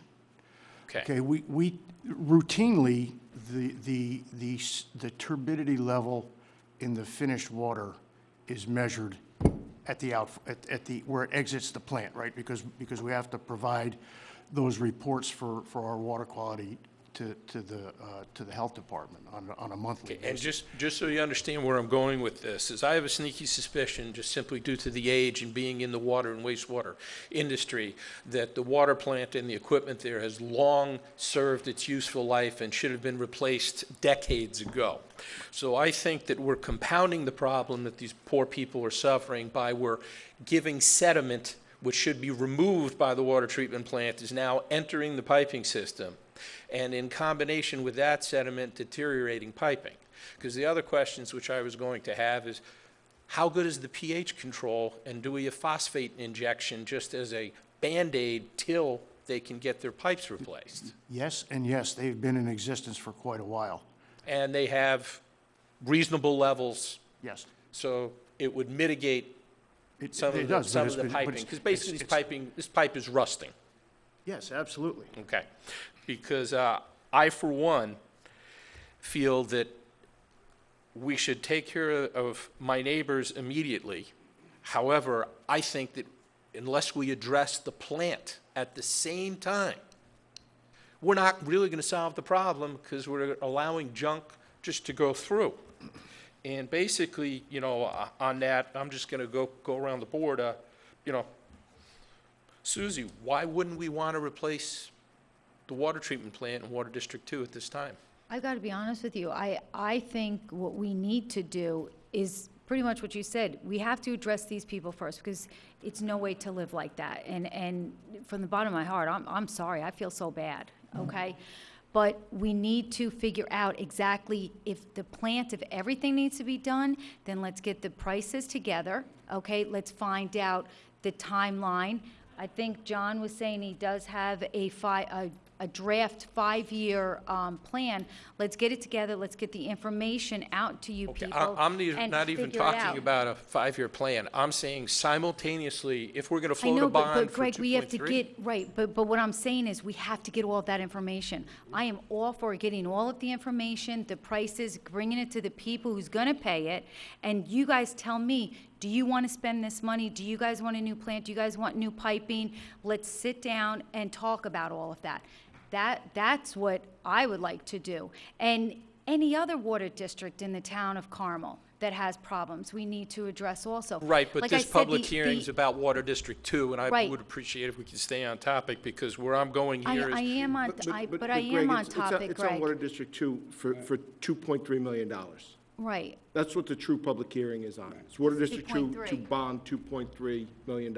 Okay, so in that, what I would just say as a resident, and I just hope and pray that the other residents will agree with me, we should say no to the $2.3 million, and we should look at $8 million at this point to get the water treatment plant in.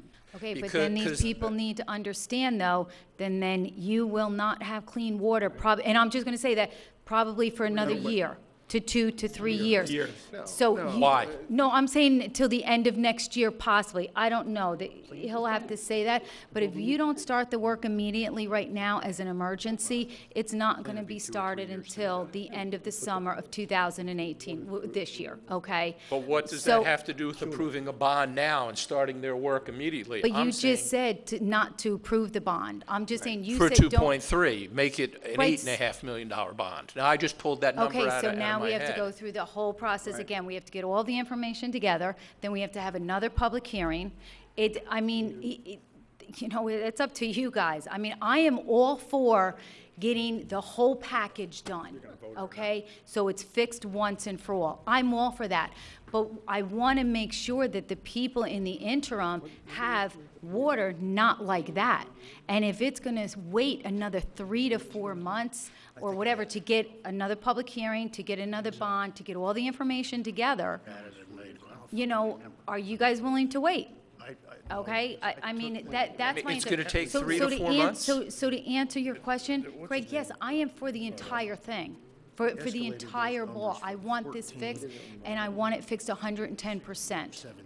okay? I'm not an engineer. I would leave it to the engineer and with you with the water, any input you guys can give us to help us make that decision, I am for that. But Well- in the meantime, we've got to get these people the clean water. I understand that, and I completely agree. But what I would say is that we're looking at this in probably an incorrect manner. I want to digress for that and ask Kenny, if the town decides to approve the $2.3 million bond, does that figure include all fees, design fees, construction management fees, and those fees which you previously, the board identified as pass-throughs in the last meeting of last year? Yes, that's correct. The 2.3 million would cover, up to 2.3 million would cover the design, the construction management and oversight, the permitting, the actual construction itself, the valves, hydrants. Correct me if I'm wrong, John. No, it's in the report. It's, All okay. those costs are- It's everything. That's an all-inclusive, so that's a firm, in your eyes, a firm not to exceed number, Correct. okay? And who would we be paying this $2.3 million to? Who actually are the vendors? Obviously, we haven't bid the contractor, but who are the other vendors who are involved? Well, the vendors that have been contacted for the construction of the project, there were two vendors, two contractors that John reached out to. Do you want the names of them? No, I'm just saying, so John would be doing, John would be Fulchetti doing Associates would be the engineering firm doing Correct. the design. Correct. And we have an idea of how long it would take to do the design? If this is done in the fashion that the board is considering as an emergency, there will not be a formal design process. There will not be a set of formal design plans. It's really going to be a design build where I'm going to be alongside the trench on a daily basis with the contractor making decisions about where to put water. Okay. I'd love to hear design build, because, John, I would feel much more comfortable doing a staged design build where the design build includes the new water plant. And just from being in the industry, I'll throw out a rule of thumb for capital equipment. Costs $3 for a new going to membrane filtration plant without clarifiers. Goes for about $3 per million gallons. So if we were to choose membranes, which is state-of-the-art and will give protection against Giardia and crypto, we're looking at probably $4.5 million for completely skid-mounted, ready-to-go water filtration plant, which will probably occupy less space than we already have, that you just need to figure out the plumbing connections and mate them all up. Yeah, Okay? I mean, that's an estimate, which I'm pretty comfortable of.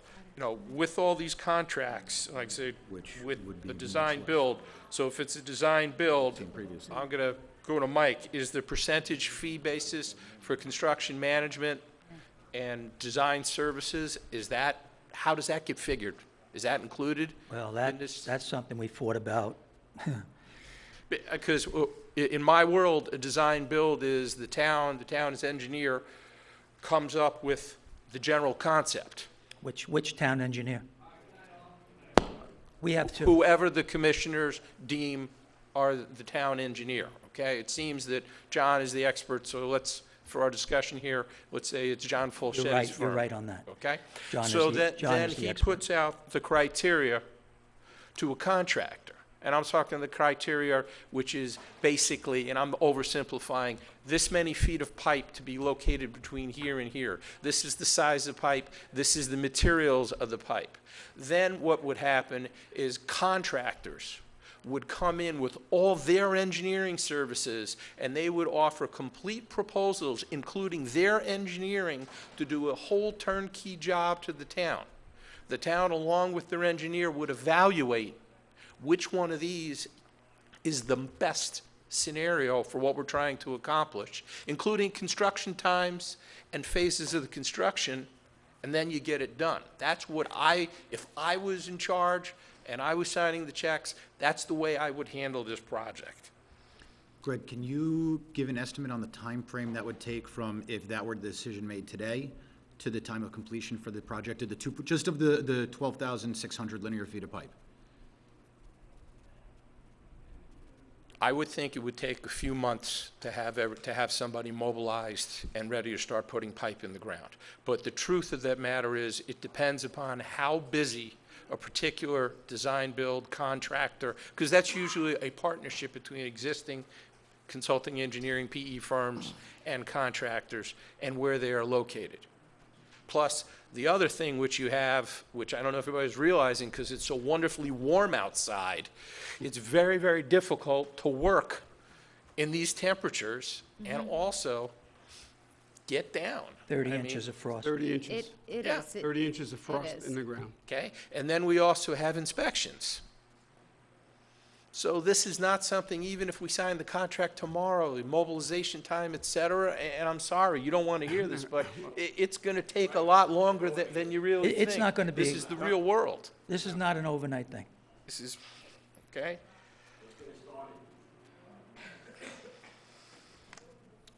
Can I answer your question? Please. On 2.3 million, your design is probably about 300,000 plus of that, and oversight and things like that, So 7-8%. 15%, 14, 15. For each component, 7 to 8% for the design, 7 to 8%. I don't want to get into publicly here. I happen to think our engineer that handles this stuff, that you said is the expert, is one of the best engineers in the area, in the tri-state area. That doesn't necessarily mean I like the contract that the town has entered with them. So I agree with you. And another statement that one of the board members made that I don't like is he's reached out to 2 possible bidders. If I lived there, that would bother me. Okay? You're talking about serious money over a long period of time on a very big job. No one is saying not to borrow the $2 million now. What I believe Greg was saying was borrow more now and plan it and phase it through so that your water could be taken care of. But the minute that water's taken care of, your water isn't. Nor is mine. And I can he's tell going to you- be happy for 6 months to a year, and you're not going to be happy till next year, which is something we're all going to have to realize and admit, because that's what's going to happen. He happens to be in the worst spot now, so we're going to address the worst spot first. But you need to look at the whole picture. You need to look at borrowing a lot more money, spreading the job over 3 to 5 years or 2 to 3 years. And again, in the next regular meeting, another resolution I'm going to bring up is regarding our engineering situation with the town of Carmel, which I really don't want to discuss tonight. You know, what, you mentioned engineering, what do we have budgeted in 2018 for engineering department and outside Wait, engineering? can I just get back to, and Greg, I don't want to cut you off. This is for the public hearing for these Right. people. It's not about the engineering department and their No, contract. but Susie, it is, because No, it what's going to isn't, Greg. happen is No, it if you isn't. take this as a design build, no, in Greg. my heart of hearts, I believe it will happen faster, and it will happen with considerably less money. Right, John oversees it, and you get a true design build firm who's expert. Right. For all we know, there can be a contractor in this area right now who his whole specialty is putting injectable pipe. From what I've seen from the town plan, most of these pipes are 6 inches, some are 9 inches. Somebody tonight said that we have 12 inches. If you have somebody who's in this area who has the equipment, instead of digging and running this pipe, you can go alongside, leave all the pipe that is there, assuming we have the room, and have these guys just inject the pipe, and you've just cut months off the project. So this is what I'm saying here is, we're calling it an emergency, we're rushing, but I don't think that we've investigated all of the proper things. And for what it's worth, the New York chapter of the National Water and Wastewater Association is having its show at the Marriott on February 4th and 5th. So if someone wants to take a drive down to the city and talk to potential vendors or potential manufacturers, it's a train ride. I mean, look, I live I here. think it's great, Greg, to look at all of the options, without a doubt. But this public hearing tonight, from what I understood, is about, are we going to borrow, or are we going to make an emergency for the areas that were here? That's on the agenda tonight. It's not about the engineering budget. It is about the public hearing, and Okay, Annie so- can reread it again. You know, Counselor that's why, Fulchetti, how that's long what does it I take? think we're here for. You know, and again, Greg, I would love to look at all the other, the options, okay? If we can get, you know, the whole package done by, whatever you say, filling the lines up. I'm not injecting it, then let's look at that. But right now, this public hearing is on these people that are affected with the brown water, with that water, that can't shower, that doesn't drink the water. I would That's disagree what with it's you here for. respectfully. It's for everyone who lives in Carmel Water District 2. Yes, it is, Should 'cause we they're borrow paying. $2.3 million? Yes, without a And doubt. my position is, You're right to want to know where Yeah. every penny of that $2.3 million is being spent, which Right. is part of this public hearing. So Right, I'll and I entertain didn't any say that. questions that has to do with the price of what we're bonding tonight. And if you want to ask me a question regarding where the money goes on $2.3 million, I'll give you exact figures to the best of my ability. That is your right tonight. well, John Lupinacci and Mike and Greg, three-part question. One, if we go with more work instead of doing piecemeal, don't we typically end up saving some money because now we have one contractor who we paid one mobilization fee and they're here? Economy of scale. Economies of scale, correct. Second thing is the counselor, how long does it take to come up with another resolution for a bond that's greater than the $2.3 million? You'd have to notice another public hearing. That has to be 10-day minimum from the notice being published to conduct the next public hearing. Okay, so realistically, within 2 weeks, we could come up with another resolution. I'd say three Right. to four, because our publication day is Tuesday or Wednesday, and you have to get a minimum Within of a 10 month. days of publication. But yeah, if you're asking, can you have it Within a inside a month, month? Within a month, Within a you month. def- Barring within a amount, you month could. you can, yes. But, I mean, we were talking about putting it on the web. That's not official publication. I mean, earlier communication. I'm just trying to speed things up for these people. I'm going to actually piggyback on a question of that, because my other concern isn't specifically here, but also we have the issue with Kelly Ridge. We have a couple other issues where the pipes are demonstrating the same failures, I'll say.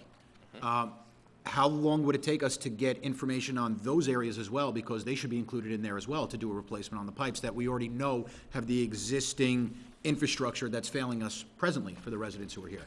Okay. So I think that it should be something that it's inclusive for at least all of the pipe work.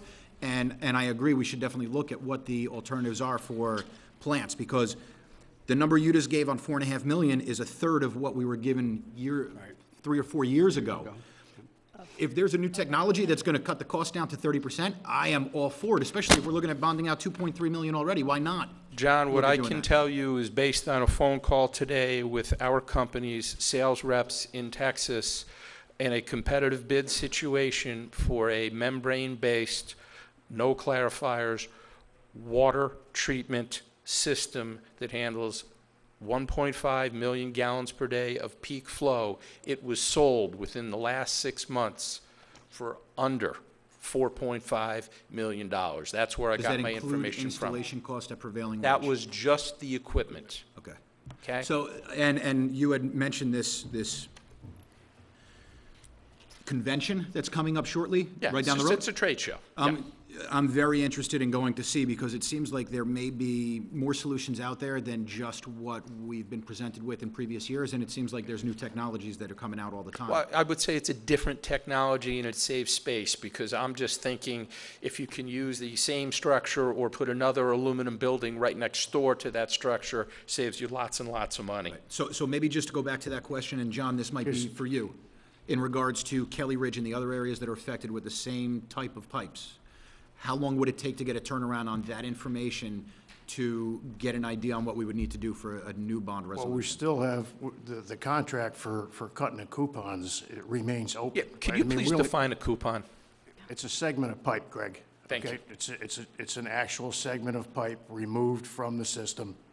like a coupon. Okay. But the answer to the question, and I want to come back to what you said about the equipment. For the piping, I think that we can turn that around and amend the existing report quite readily and in short order. Okay, I think that to amend the report to include a plant is a somewhat longer lead, because you'd have to examine other alternatives, just to be fair to the alternative world, okay, and assess those costs. You said this is a membrane based filters. It's just the equipment. Is it a RO unit or something, Greg? What kind of? No, it's basically a nano/microfiltration system for water treatment. Okay, so it's a nano, and it's a 1.5 MGD, and it came in at $3. Yeah, So it's $4.5 million for the equipment? correct. That's FOB or installed? That's that is delivered, does not include any installations, capital Just equipment delivered. only. Okay, it's just a purchase of the equipment. Yes, and that's, yeah, I would say that's a little bit on the high side. Fair enough. Okay, question answered. In that 1.5. So all I can say to my neighbors is I implore you to tell our town board here, let's borrow a lot more than $2.3 million at this time, and because they only need to spend what needs to be done. Whether they go forward with the design build, that's up to them. I'm just bringing out an alternative. I think it's the way to go, but if we borrow more money, we do it once, we have it, because you only need to spend what you need to spend. I've been suffering for years already. I am willing to wait. I have a flood in my basement tonight. I'm willing to wait. It's not worth it to do this piecemeal. So, John, with the unit that Greg was talking about, with the addition to the coupons at Kelly Ridge and amending everything, and then Greg getting a new public hearing out, getting a new finance, the bond, how long is everybody, what's that taking?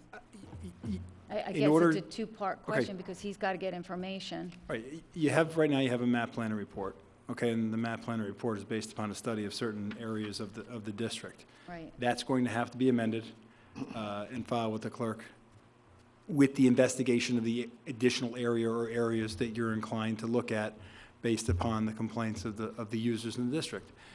Then you're going to come up with an estimated number to calculate what the new borrowing limit should be for the purposes of public hearing.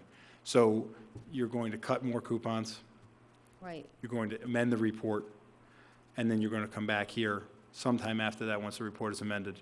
So, But wouldn't my guess it would be a couple also- months minimum. But wouldn't it also add that I'm sorry, Greg, it's a membrane unit, I'm saying, right? If I'm properly, I just want to use the right terminology. Right, if you're talking That- about a plant upgrade, The membrane addition to unit that, to I get all of the don't- costs. I was talking a complete replacement, of the plant, yes. yeah. Yeah, so you would have to get all of that information Right, to but to so- couple with this. But. I just want to make sure I'm understanding it correctly. Okay, and the reason I suggested a membrane, it produces better water, it is more expensive in capital cost, however, it's small, and I'm just trying to save. I'm quite confident that it will fit in the existing space. Any diminished life expectancy on that in comparison to the alternatives? Actually, because you replace your membranes, it's going to be very similar in concept to what you have at Sewer 2. Where in that plant, if I recall, you have hollow fiber membranes, and you have to replace the membranes every so often. I don't know what the chronological requirement is. I'm going to just guesstimate that it's about once every 3 years. Okay. So every time you replace the membranes, everything is new. It's clean, and it continues to go. You also probably will need, just the age of this plant, some chemical feed equipment again, phosphates. The reason you put phosphates is it can foster some algae, so there's not actually, a biological film in the pipe, so there's not actually contact of the water with the pipe. In a metallic pipe, that's critical. If you choose a plastic pipe, that is not necessary. How about the effects on concrete? Because I believe that John said that there's also concrete pipe that's in this system as well. We're already doing it, it's not an issue. Okay. I mean, it's standard procedure. But I don't think that people know that's why we do that. The other thing is that there would be less chlorine usage because the membrane works at such a small level that it actually eliminates bacteria and protozoa, which is bigger, and bacteria from the water supply. Thank you. Okay, and the last thing is, Mike, I agree that we need to do something with New York City. I disagree from having to do business with DEP that litigation is the way to go. I've said this before, I mentioned it to town board members. I think we're much better off getting a real high-power lobbyist and then forcing New York City DEP to the table and I think you're lobbying. going to pay a lot more money for that. Less money. You and I looked at that. Yeah. Thank you very much. To this gentleman with the bottle before, with the, we don't want you to think that we're not looking at that bottle, okay? But if we do this the way it's proposed, and we just repair that 5%, your water's not gonna be perfect. It'll be better, but you're still tied up to the other 95% and the filtration plant that that gentleman just spoke about.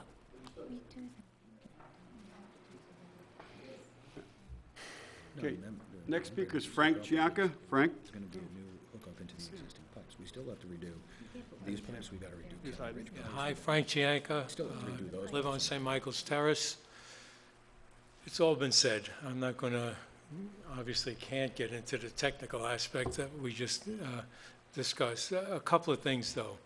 I do have a question. Is St. Michael's Terrace getting fed with water from that same water tower at the end of Everett Road? My water is crystal clear, and I have no problems with it.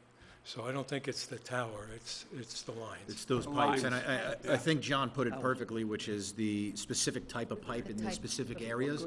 And I think that's, while I hate to say it, I think that's why I'm gonna be in favor of saying, let's wait 4 to 6 weeks to get this information, to get the new bond, to get everything going. I know, it's, no matter what, Pittsburgh, some crew out of Pittsburgh. it's gotta get done, absolutely. I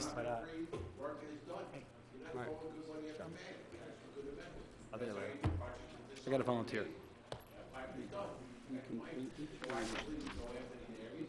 But then I'll also go back to economy of scale. So if we have 2 miles and now we're gonna look at 6 miles,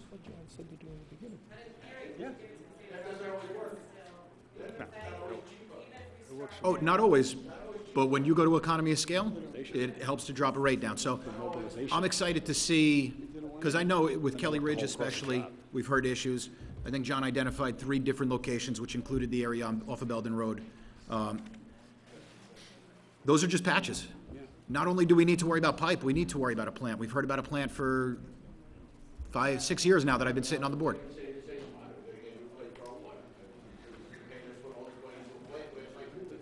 Mm-hmm. Absolutely.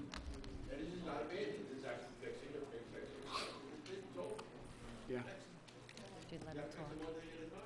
Go ahead, Frank. Okay, Sorry, Frank. just a couple of things that came up in this meeting. First one being communication, you know, from the town board out. My pet peeve is that the agendas for the meetings are, although available on the website, they're not available on a timely basis. Can you tell me exactly, like for tonight's meeting, when was this agenda posted? Was it posted within days prior, weeks prior? I believe the law is 24 hours, right? Yeah, it's 24 hours before. Yeah, which is really not enough time to get people, you know, to know there's a meeting tomorrow at 7 o'clock. When people have plans, they might have come, they might not. Anyway, if anything could be done about that, even a couple of days before, that would be an improvement. And as far as communicating with the hamlet, being the Hamlet of Carmel Civic Association, we have our own website, we have our own Facebook page. You feed me the information, I will get it out to the members. Granted, it's only 100 or so people in the hamlet. That's not a solution for the entire hamlet, but it's give something, me yeah. information, I'll get it out there. Yeah, Frank, I'll make sure I do that, because I'm actually the liaison to the Civic Okay. Association. So I'll make sure I'll send it to you, and you can get it out. I'll get Kenny's approval. Right. You know, I won't send something out without their approval, so at least you can then disseminate it again. And the other thing that was just kind of touched over, I know these things are expensive, and I know doing it the right way, the way it needs to be done, is even more expensive. But hey, somebody mentioned it. These are our property values. I want to get, a fair amount for my house when I sell it. I'm probably closer to, I've been retired for a long time, but sooner or later, you can't stay in a house. You might need a condo or something. I want to make sure that my house is going to go for a fair property, assessment at the time. I don't want water problems and water plant problems hindering the sale of my house. So anyway, I see how complicated it is, but I don't think we should be penny wise and pound foolish. I think we have to do what we have to do. Thank you. All right. Thanks, Frank. Okay, next speaker is Mr. Fitzpatrick. Tom? Good afternoon, everyone. I'd like to thank all the attention that you've paid to our problem. I'd like to thank the engineering department for helping us out and coming and checking our water. I'm glad that this is finally coming to a forefront. I disagree with the notion that this is just Band-Aid. It's not. It's fixing a bad section of pipe. It's an investment. It's not going to go away. It's going to last another 100 years. I think it's a good investment. We're going to fix one section. But going further, I would like to see us proactively get this water thing under control. Why wait until everybody's mad and comes to a meeting and upset and let's get a complaint, check it out, fix it. Has to be done. That's it. It is what it is. Thank you. You agree. Thank you. Thanks, Tom. Okay, and the last speaker that signed up is Diane McBride. You good? Okay. All right. Thanks, Diane. All right. Anyone else? Is there anyone else that did not sign up that would like to speak? I just wanted to add one thing. Sure, sure. Quoted before Mr. Fulchetti's report, and on page 27, he lists some of the alternatives. That should the history of annual water cost increase remain constant, the continued cost of purchasing raw water from the city will become prohibitive. That the current average day demand in the district is 0.8 million gallons per day. That the current committed demand on the district is 1 million gallons per day. That the future demand in the district over a 20-year planning period is estimated to be approximately 1.26 million gallons per day. That the town engineering department and facility operators have identified the need to replace the Carmel Water District Number 2 treatment plant in the near term. This was written over 3 years ago. That the likelihood of obtaining a supply of this magnitude from bedrock wells is remote. That there are 4 sites that may have potential to meet that estimated demand using multiple unconsolidated aquifer wells. That in the event the locations identified in paragraph 6.1.7 do not bear out, Lake Mayapack may be considered as an alternative source of supply. I believe what happened is that they priced the water line from Lake Mayapack to Carmel at $50 million. We have Croton Falls Reservoir sitting right next to the hospital with a 1-foot diameter pipe. I think it's time for a new water treatment plant. If we got to pay New York City, pay from their water. Let's let Lake Oneida become ecologically stable again and be a backup, but not primary source. Well said. Thanks, Peter. Yes, Jen. Thank you. Jen Doherty, Hamlet of Carmel. District 2 is so large, has a lot of the commercial aspects in it. As we know, the hospital and the water coming out of Lake Oneida is insufficient.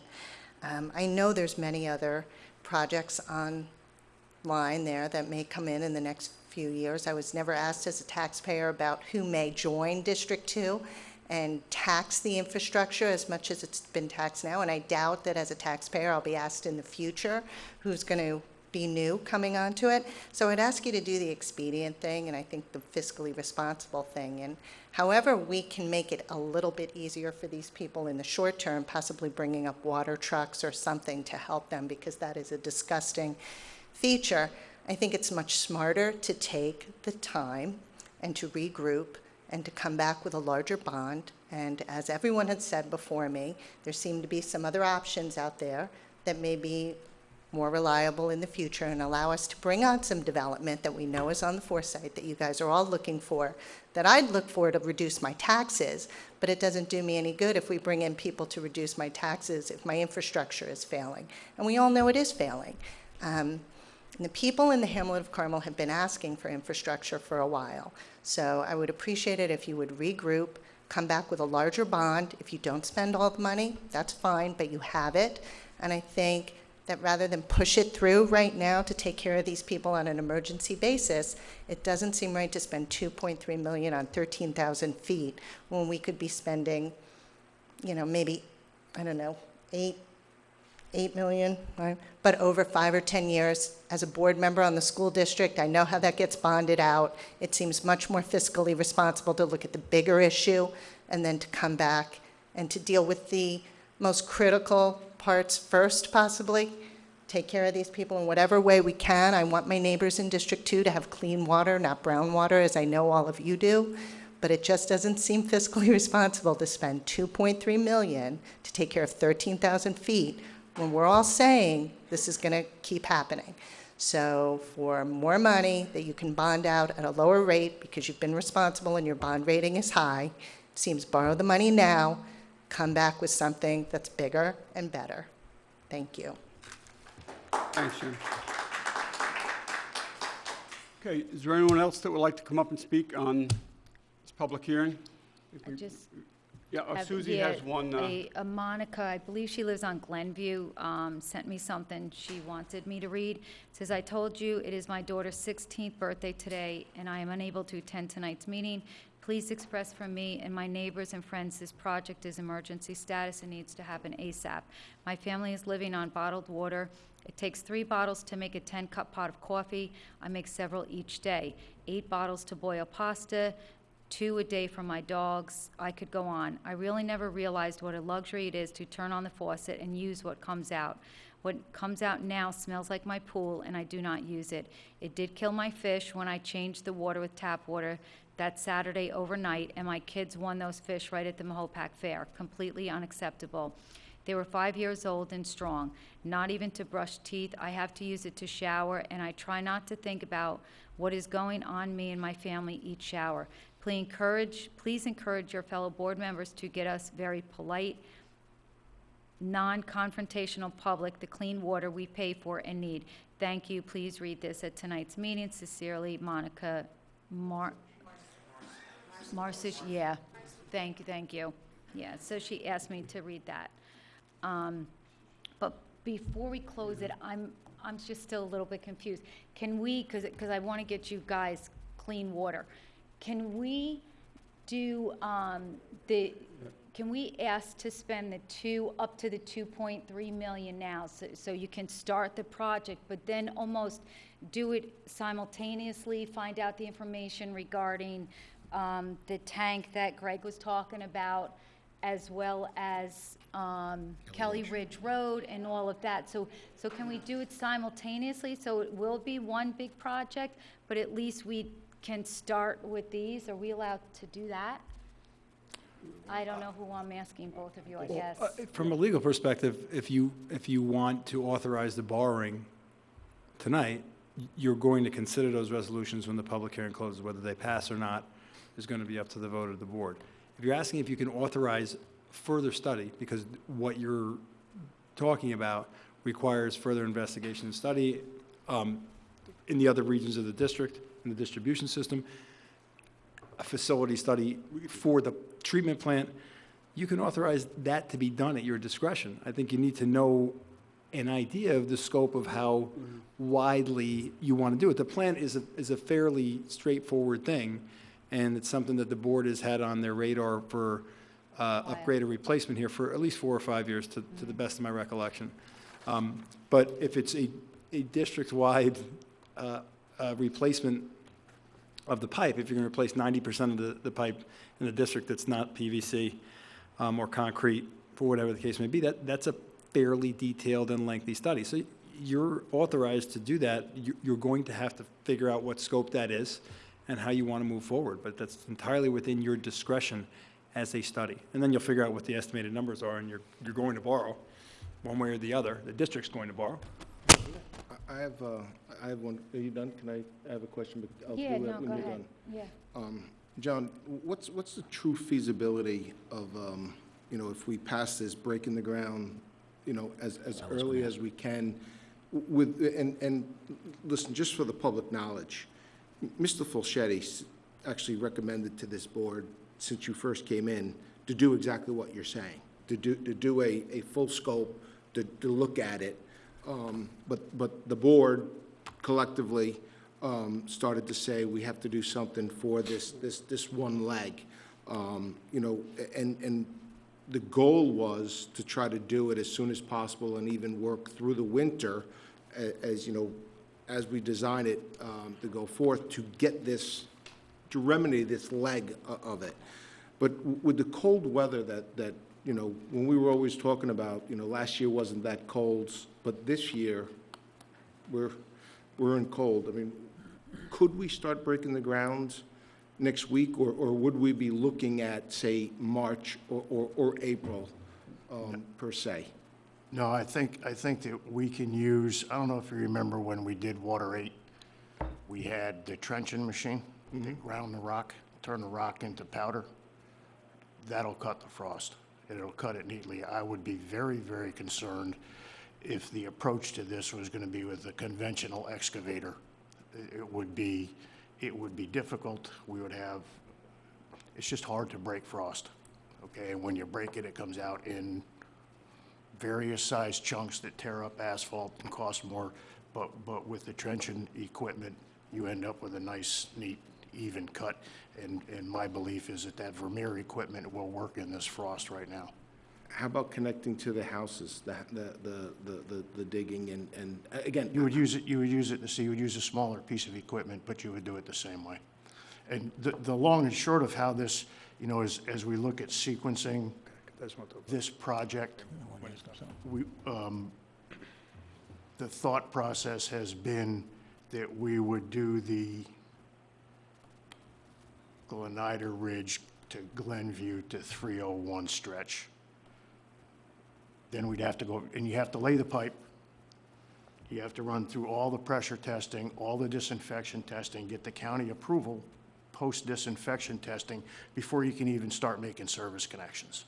Okay, so our estimate right now to figure out the construction time on this thing was that run would take, I think I had it at 9 weeks.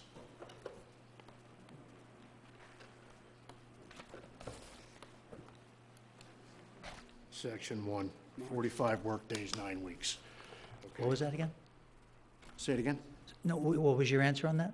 It was 9 weeks to do that run, okay, given snow removal, snow emergencies, limited production on a daily basis, because it's a tough neighborhood to work in. And how fast to get into the ground? How fast to get into the ground? When would we start? From tonight. Right, depending on how this thing goes, you got, if you make the bond resolution, then the Estoppel period is what? 20 days. 20 days. 20 days from notice of publication. From notice. If you're going to award it, if you're going to award a contract, and you ask for a couple of contractors to give prices on unit cost basis, you could do that at earliest moment would be the February 7th meeting. Now, I want to address your problem with all the answers, the comments you just got, okay? We just got. The footage that we're replacing, does it affect that woman in the back? Well, that's a different area. Okay, now my question is, the gentleman with the water bottle here. I'm sorry, say it again. The gentleman, yeah, I have the same problem. The gentleman with the water bottle here, the majority of the homes that are that bad are direct neighbors? One block. okay? One strip of road. I know. You forgot to come down my street for sewer, so I don't want you to forget to come down for water. Well, you're in this mix. So now, You are in there. hear me out on this, and the engineer will tell me if it's feasible, because I really don't know. You're looking at March 1st before anybody breaks any ground. We all agree on that? Well, he just said we can't, well, he just said, working as fast as we can. You're in February before it's approved. Right, that's what I'm saying. So you're in the February, the end of February, okay? Now, what would prohibit us from setting up water trucks on the 3 blocks on March 1st and running temporary lines above ground while we work out a program for the whole unit, for the whole thing, for everything? What would stop that? Now, I'm going by my daughter's house in White Plains, where they were redoing the lines, and they had temporary service above ground for literally the entire summer. So, well, that's why I'm saying, if we can't break ground till the end of March, end of February, March. Okay, 2 weeks? 2 weeks? Hold on, let's go back to the answer. If we bond it, when is the The estoppel period, if it hits the papers next week, it's 20 days from the notice of publication. So that, I think we calculated it runs out February 6th, and you have a meeting on February 7th. Okay. You could conceivably be authorized for, that the funding source is complete, and you can award the contract for whomever you want to do it. Can we give it a week to start? That's the middle of February. So what I'm saying to you is, if he could look into before next, I'm not saying, I don't want to borrow the 2.3 million. I want to borrow everything and fix it all. That's my personal opinion.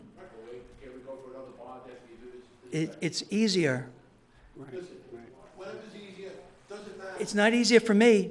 It's easier for you. Hear me out. Hear me out. If that brown water, first of all, if they go in the ground. No, hold on a second. You hear me out. If we go in the ground, okay, how about this? If we go in the ground today, you're not going to get clean water by March 1st. At least you're working on it. Excuse me? At least you're working on it. If we start working on it in June or April, and you have a water truck supplying you water, No, listen, this emergency needs to be done, I trust, right now. That's it. you address an emergency. When a building I had ran out of water, we got a water truck there. It was clean water. Well, I'm saying you have one block. I'm just trying to give you a solution. I'm trying to give you a solution quickly for your water. Please do it the right way. This doesn't make it right. This water main is rusted out, it's crossed, needs to be replaced. Not a Band-Aid, it's a permanent solution to a problem that's right now. It could be a week later after that is opened up, the rust comes from right down the block. If the whole town was like this, everybody's jumping on it. This is just, this one section first. So John, John Falchetti, in your opinion, if we went ahead and did the 2.3 and then coincided with the full project, with the full project, if the lineage that we have planned to do now was fixed, is that pretty much 100% that these people who have these brown waters and these yellow waters would be clear? It'll improve, yeah, absolutely. We're delivering it with, if you see. I'm asking the engineer, guys. I'm asking the engineer, because I need the information in order to make an informed decision. So I'm asking the engineer. Yes, they'll see an improvement, absolutely.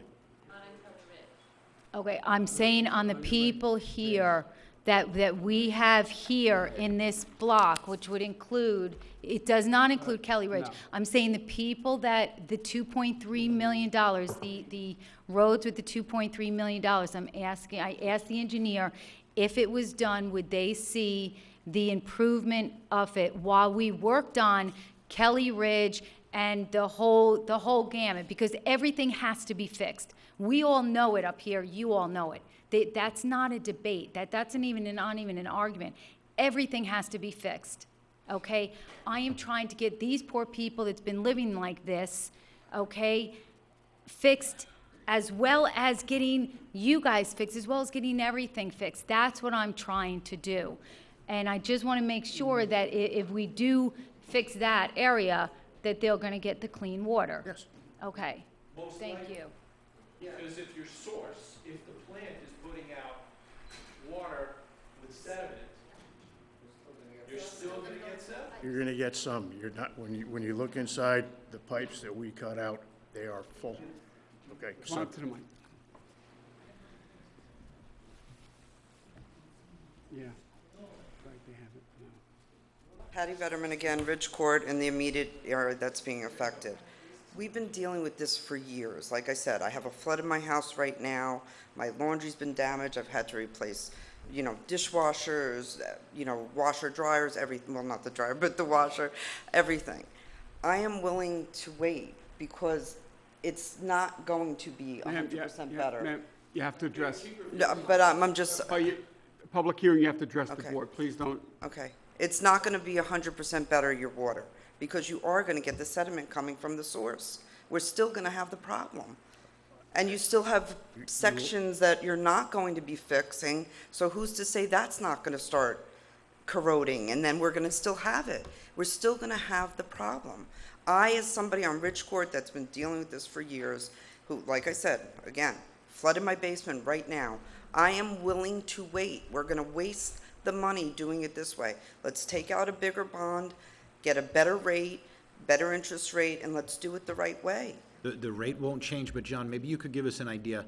How much monetarily do you believe could be saved on the 2.3 if we were to say, let's hold off on this one section and let's do these 3 sections pipe replacement? I don't believe we're going to be able to do a plan at the same time, but I think we have to start planning on that as well. You'd have to do the plan, because if Yeah, that's you where have they're to. saying But that guys, the sediment. Now, how it's long gonna- are we it's- looking at on a But it's plan? still gonna No, be that's what stages. I'm It's saying. still gonna be in stages. Exactly. That's what they It's still need gonna to- be very It's still long. going to be in Very long. stages, and that's what I'm Definitely. trying to, that's what I need to get. I would like to see the stages that it's going to be, because, Councilman Schneider just said all the piping, but in order to do all the piping, you have to do the plant. But if you go out Okay. to a contract, aren't you going to get a better price if you're going out with a bigger job? That, I have no The idea. plant is probably 2 or 3 years down the road. That's how long it takes to design.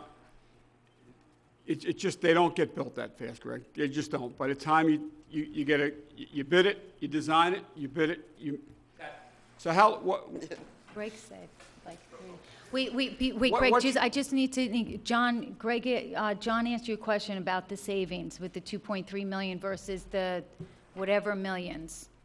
I think Right. you're gonna look at probably a fairly similar unit price, right? We estimated this, we estimated this at 110 a linear foot, because there's 12,500, 13,000 feet of pipe. So if you did 30,000, maybe you get it at 105, maybe, right? And it depends on the bid environment, right? It's the middle of winter right now. Nobody's doing work, okay? So you get good numbers, depending on when you bid it and what the bid environment is at the time. If people are very, very busy and there's a lot of construction going on, I don't know what that's gonna look like in 6 months or a year. I know that in the summer, everybody will be busier, and we won't be looking at similar numbers in the summertime on a unit price basis, okay? I think that the plant is probably, by the time you go through design, regulatory oversight and approval, okay, and then bid and construction, you're going to do that through the regular process, and you're at an absolute minimum, you're 12 months out, okay? Now, the other From bidding. Sorry, the other concern I have on that is, okay, let's say that we just do the 12 months. We still have an issue with the capacity at Lake Lenita, where I believe we still need to look at 2 plants. We need to have a plant at Lenita get replaced, and we need to look at an alternative supply as well. So now we're at two plants, completely new build, plus new hookups, plus new main, for what may come off of Croton Falls. Now we're pushing that timeline out further. So I'm really very concerned about the immediate, and I understand that there could be a small savings. I know, It's- you have to get all the information, and that's why I it's think no good matter to what, the talk plants, out. the pipes have to It's get good to replaced, talk no out, yeah. matter what, the pipes have to get replaced. And the plants Yeah. need to be replaced. But if the plant's gonna take 12 months minimum, are we gonna wait another 12 months to start a project for people who have gone on for years with these issues? Every 3 days cleaning out black water from their toilet bowl, every month changing out their shower head. This has come to our attention, it's something that we've addressed, it's something that we're looking at, and this is what we need to decide tonight. Are we looking at 2.3 million tonight? Are we gonna put it off and wait to get 3 different sections of the pipe replaced? Are we gonna look to put it off and get 3 sections of pipe plus 1 plant? Are we gonna look to put it off for 3 sections of pipe plus 2 plants? What are we gonna do tonight? I would like to address Kenny's comment. Kenny, in a true design build, from the day that you say we're going to do this, I believe that you can have a complete plant operational in less than 18 months. Right, but I don't, in New York State, I don't think, so this is being approached as a design build because of the potential emergency designation, and it has to start. I don't think that the regular design build process is a normal, Greg, I'll defer to you on this, but I don't think that that's part of the normal capital improvement project process in New York State. Everybody that I know that did a design build had to get approval out of the state legislature to take that approach, to the best of my knowledge. Peach Lake did it on a wastewater plant. No, they didn't. That was a design bid build job, Greg. I was involved in it. It was a design bid build job. That was standard bid. It was not design. And Hahn out of Pennsylvania has done a number of design build projects in New York. No, Hahn is out of Brewster. You're talking about Mills? Yes, Tom Mills, yes, thank you. I don't believe that those are municipal jobs, okay, where Tom Mills has done those projects. Okay, and he's also a contractor. Mills is an engineer and a contractor. Okay, so he may have landed the projects, but to the best of my knowledge, those projects that he's worked on, if they're municipal in nature, followed the standard procurement process. But I mean, I'm telling you what my experience is. I'll defer to council. If it's possible to do design build in this state, which I've never understood it to be the case, then that's the process that ought to be followed. I mean, I'd lean into that wholeheartedly. I just don't think it's the process today. What I would like to address the board is clarify is there's no reason why you can't do this in phases. Go for, I'm just going to say between $8 and $10 million. I'm just pulling those numbers out for your bond. And as soon as you have that approved, then immediately start on the estimated $2.3 million. And while that is happening concurrently, then start your process for the plant. The only... No, I'm not worried about... Look, I pay $30,000 a year in property and school taxes. Greg, I'm sorry. There can't be this dialogue back and forth. Okay. Really, My it's tax bill is exceedingly high, as many other people in this room. And why should all of us suffer when we know what needs to be done? The emotional component of this here is my water is bad, so this piping is going to improve my water now. However, if the sediment is coming from the plant, which is highly likely considering that we have a 50-some-odd-year-old plant and the last upgrade was done 20-plus years ago, and there's been complaints about maintenance on this particular plant, and some of the people here have mentioned to me that they have found diatoms, which is the filters with the filter media, in their homes.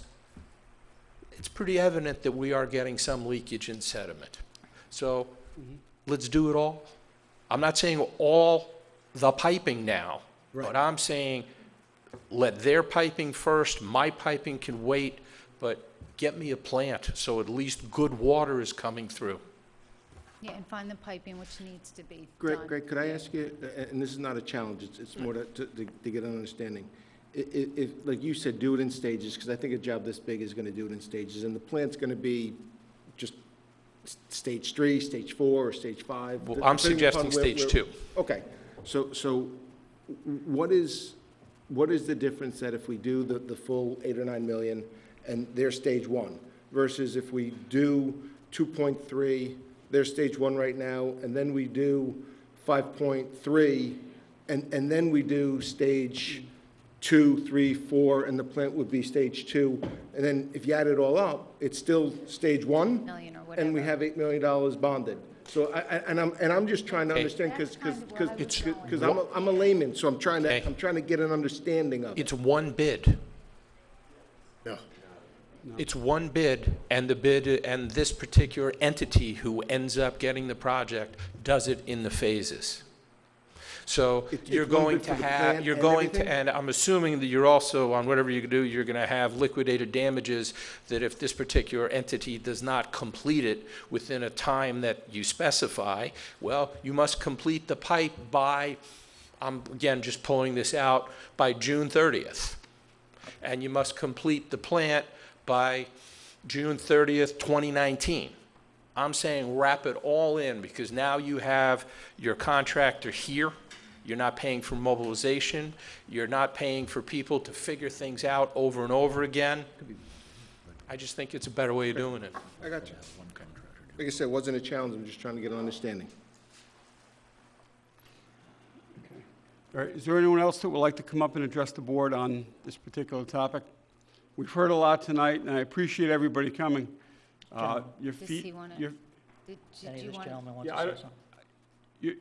you're not you could speak, but this doesn't impact you because you're not a resident of Carmel Water District Number 2. But if you would like to speak, we'll hear you. It's a public hearing, right? It's a public hearing. It's a public hearing. You didn't close it yet? Yeah. Still open. On this topic, on the On this borrowing topic. for Water 2, correct? The only way to fix that is they need to hire an independent together to understand all this. That's it. Okay. Thank you. Okay, so your feedback that we received from, and this is why public hearings are so important. Not a lot of people turn out for them, so I appreciate everybody being here tonight, especially the residents of Carmel Water District 2, which this is going to impact. So we've heard a lot tonight. There's, differences of opinions as to when we should begin this project. How much should we borrow? Should we borrow the 2.3 million? Should we borrow, I'm just going to say 8 or 10 million to do everything? And that may not cover everything because we still need to do an analysis, some type of study or review on what really needs to be done. St. Michael's Terrace, Kelly Ridge Road needs to be done, it sounds like. So we need to do the coupons. We need to do the coupons over there to make that determination. But it sounds like it's going to be very similar to Glenview and Glenida Ridge. There's other sections of Carmel that have the cast iron pipe as well that are going to need to be done. So it's a very larger project that we're talking about now, as opposed to just Glenida Ridge and Glenview, which I want to get your situation, your condition needs to be corrected quickly. I'm in total agreement with you. We're aligned with that. And I know there's some board members that agree as well, if not everyone. So now we have to decide, the board has to make a determination which direction we're going to go in. We're going to borrow the full amount that's been suggested to do the plant, which, by the way, Greg, I agree with you. The plant needs to be done. We have to get it done right away. It's an aging plant. This has been discussed now for the past 4 or 5 years. It was presented originally 4 years ago by then Ron Gaynor, who was the town engineer. He presented it to the board. We discussed it, but at the time, we were in the recession. We were truthfully, we were in the economic recession, and it was the number that I heard back then, and the board can correct me on this, was between $15 and $20 million is the estimate that it was going to cost back at the time that it was presented to the board. That may have changed, and there might be different technology now using the membrane system, which if that's a system that would address our water issues and it would be suitable and it would work in Carmel, I'm all for pursuing that. I am. But it's the infrastructure, we all heard it here tonight. It's an aging, it's a very old infrastructure, and it's going to have these challenges and these problems. Do we piecemeal it? Do we take care of Glenida Ridge and Glenview and Ridge, and so you guys have cleaner water? or do we look at the bigger picture and address all of it at the same time? Right, it's a piece of the big puzzle. But it would be, I would suggest that it would be stage one. Take care of that, then you shift over. I mean, the plant's, if the plant is 18 months out, which it sounds like that's a pretty good estimate, where it would be that far out. There's other sections of the main that we could replace while we're designing the plant, while we're going through the regulatory process, because we need permits from the DEP, the DEC, and everyone else to build a new plant. So my recommendation would be, if it includes the 2.3, and it may not be 2.3 if we, it could be less. But I would say borrow the total amount. Let's look at the full amount. If it's 10 million, let's borrow the 10 million. We'll have it there. Well, then we can move forward. The money will be in place, and we'll take it from there. We'll move on this bigger picture, the bigger project of the puzzle. That's what I would suggest we do. But as long as it includes. Hold up the whole scope? Right, right. Well, it would. Right. It would hold up. Well, it would. It would hold it up, yes. Like he said, it could be 12 months? No, the 12 months. That's what he said, No, 12 months no, for the design. that's for the plant. Yeah, that's for the plant. No, but that's the whole thing. No, but to address the main issue, to replace the mains, we could start that concurrently. While we're designing the plant, we could be replacing these mains. So it's not going to be 12 months. It could be sooner than that. It could be much sooner than that.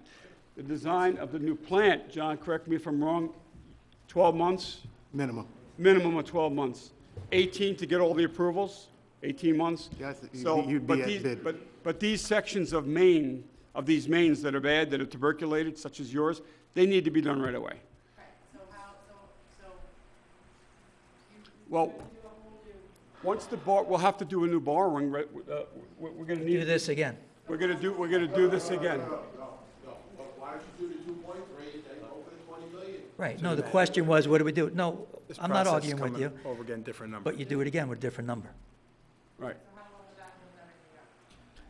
Listen, bond counsel can have that resolution for the borrowing pretty quickly. The turnaround on that is pretty quickly. But are we saying, let's approve the 2.3 million and then come back and have another public hearing for the borrowing of additional 8 million, let's say? That's what I was saying. Is that what you're suggesting? That's what I was saying, what you just said.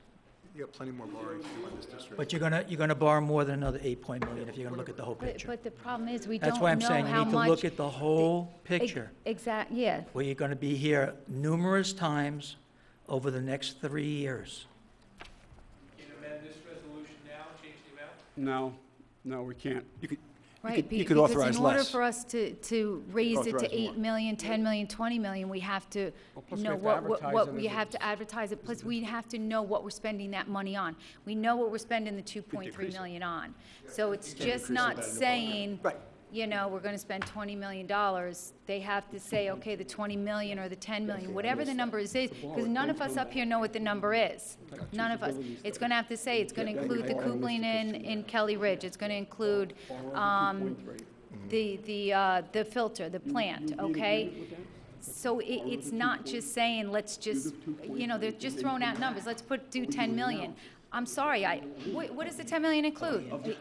That's what I want to ask you guys. What, you know?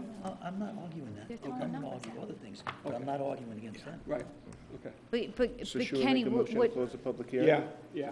no, wait a minute, what I'm confused about, you guys are throwing out 10 million. What does the 10 million include? No, I think we're throwing out as an example of bar the 2.3, and if the whole thing is 10 million, then come back at 7.7. Yeah, I'm fine with that, but I didn't think that's what you just said. I thought I you said the same thing, there was too many conversations, so I There's too got many lost too. conversations. No, Yeah. Are you right? I'm sorry, Susie. Yeah, I would say, go ahead. Let me clarify what you're worried about. I'm not against borrowing a 2.3. I'm against if we borrow the 2.3, do your section, let everything else just sit for the next year. Agreed. And 2 years or 3 years. I would agree with a 5-year plan, let's do it. what I'm saying to you is, if we do this, you're gonna be back in 90 days with a lot larger number, and it should be rebuilt over the next 5 years. Well, it should be easier because you understand where we're coming from now. But I don't want to spend this kind of money anymore. With me on this board, I'm not doing it, okay? But for what you spent in repairs, you have to, you have to rebuild the whole project. Okay.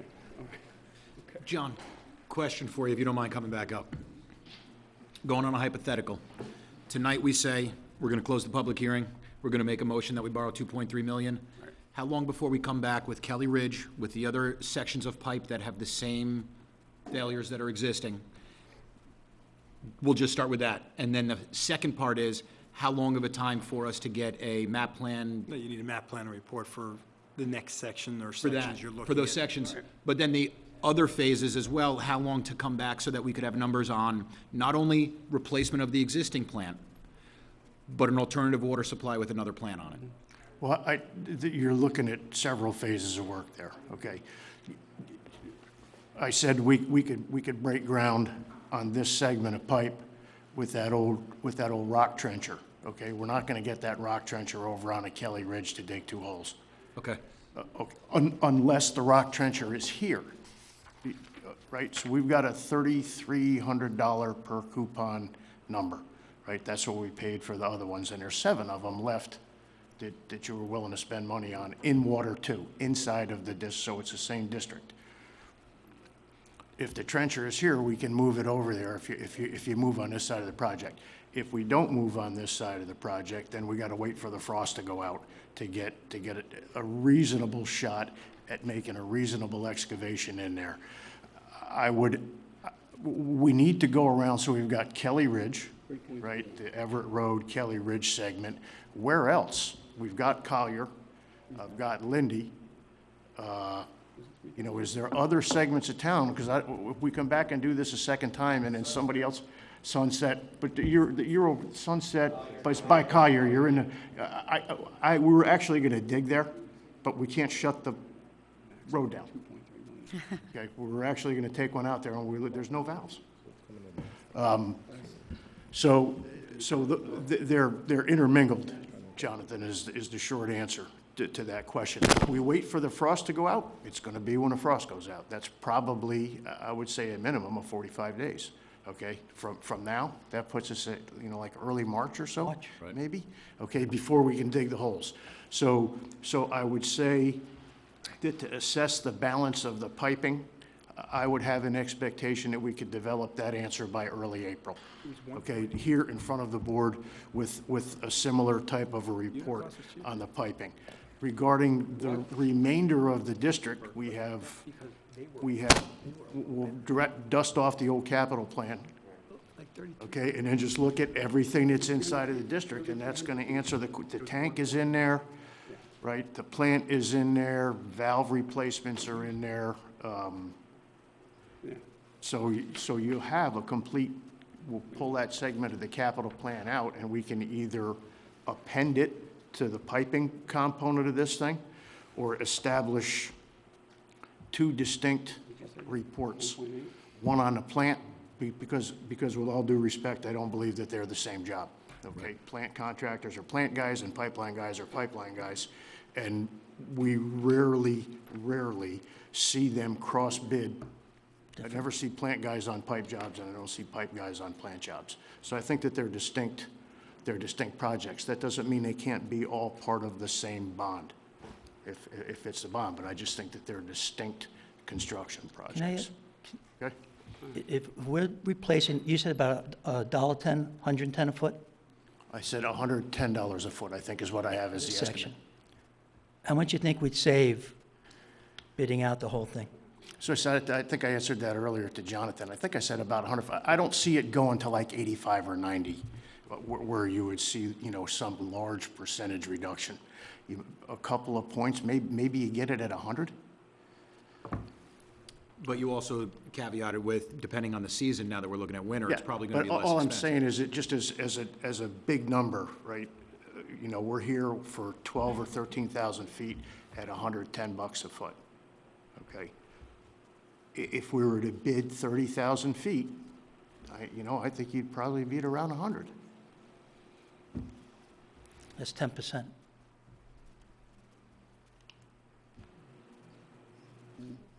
I got a question. Does Wick's law apply to this work?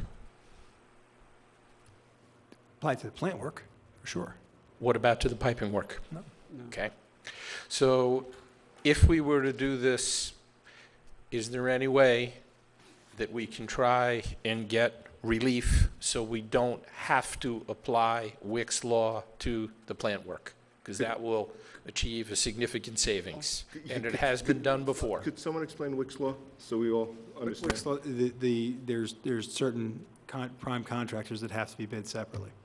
Okay, Does it have to HVAC, what? concrete. have to be New bid York separately. State requires multiple primes. $500,000 So you have a or prime over. electrical, a prime mechanical, et cetera, HVAC, as yeah. opposed to one general contractor who can do the whole project, and he hires subs. Because that would save significant amounts of money. I know that Southeast, Mike Wrights was very proud when he was in office, was able to, on one of his projects, get relief from applying to Wick's law. I don't like using the word emergency to the government. It gives them too much of a broad area to spend money that's not watched a little closer. So the phase 3. 2.3 million divided by 13,000 feet comes out to 176 per feet. My estimate for installing the pipe, so there's multiple aspects to the job, right? There's a pipe component of it. I don't, Rich, hand me that report. That falls into your soft costs. Page 7.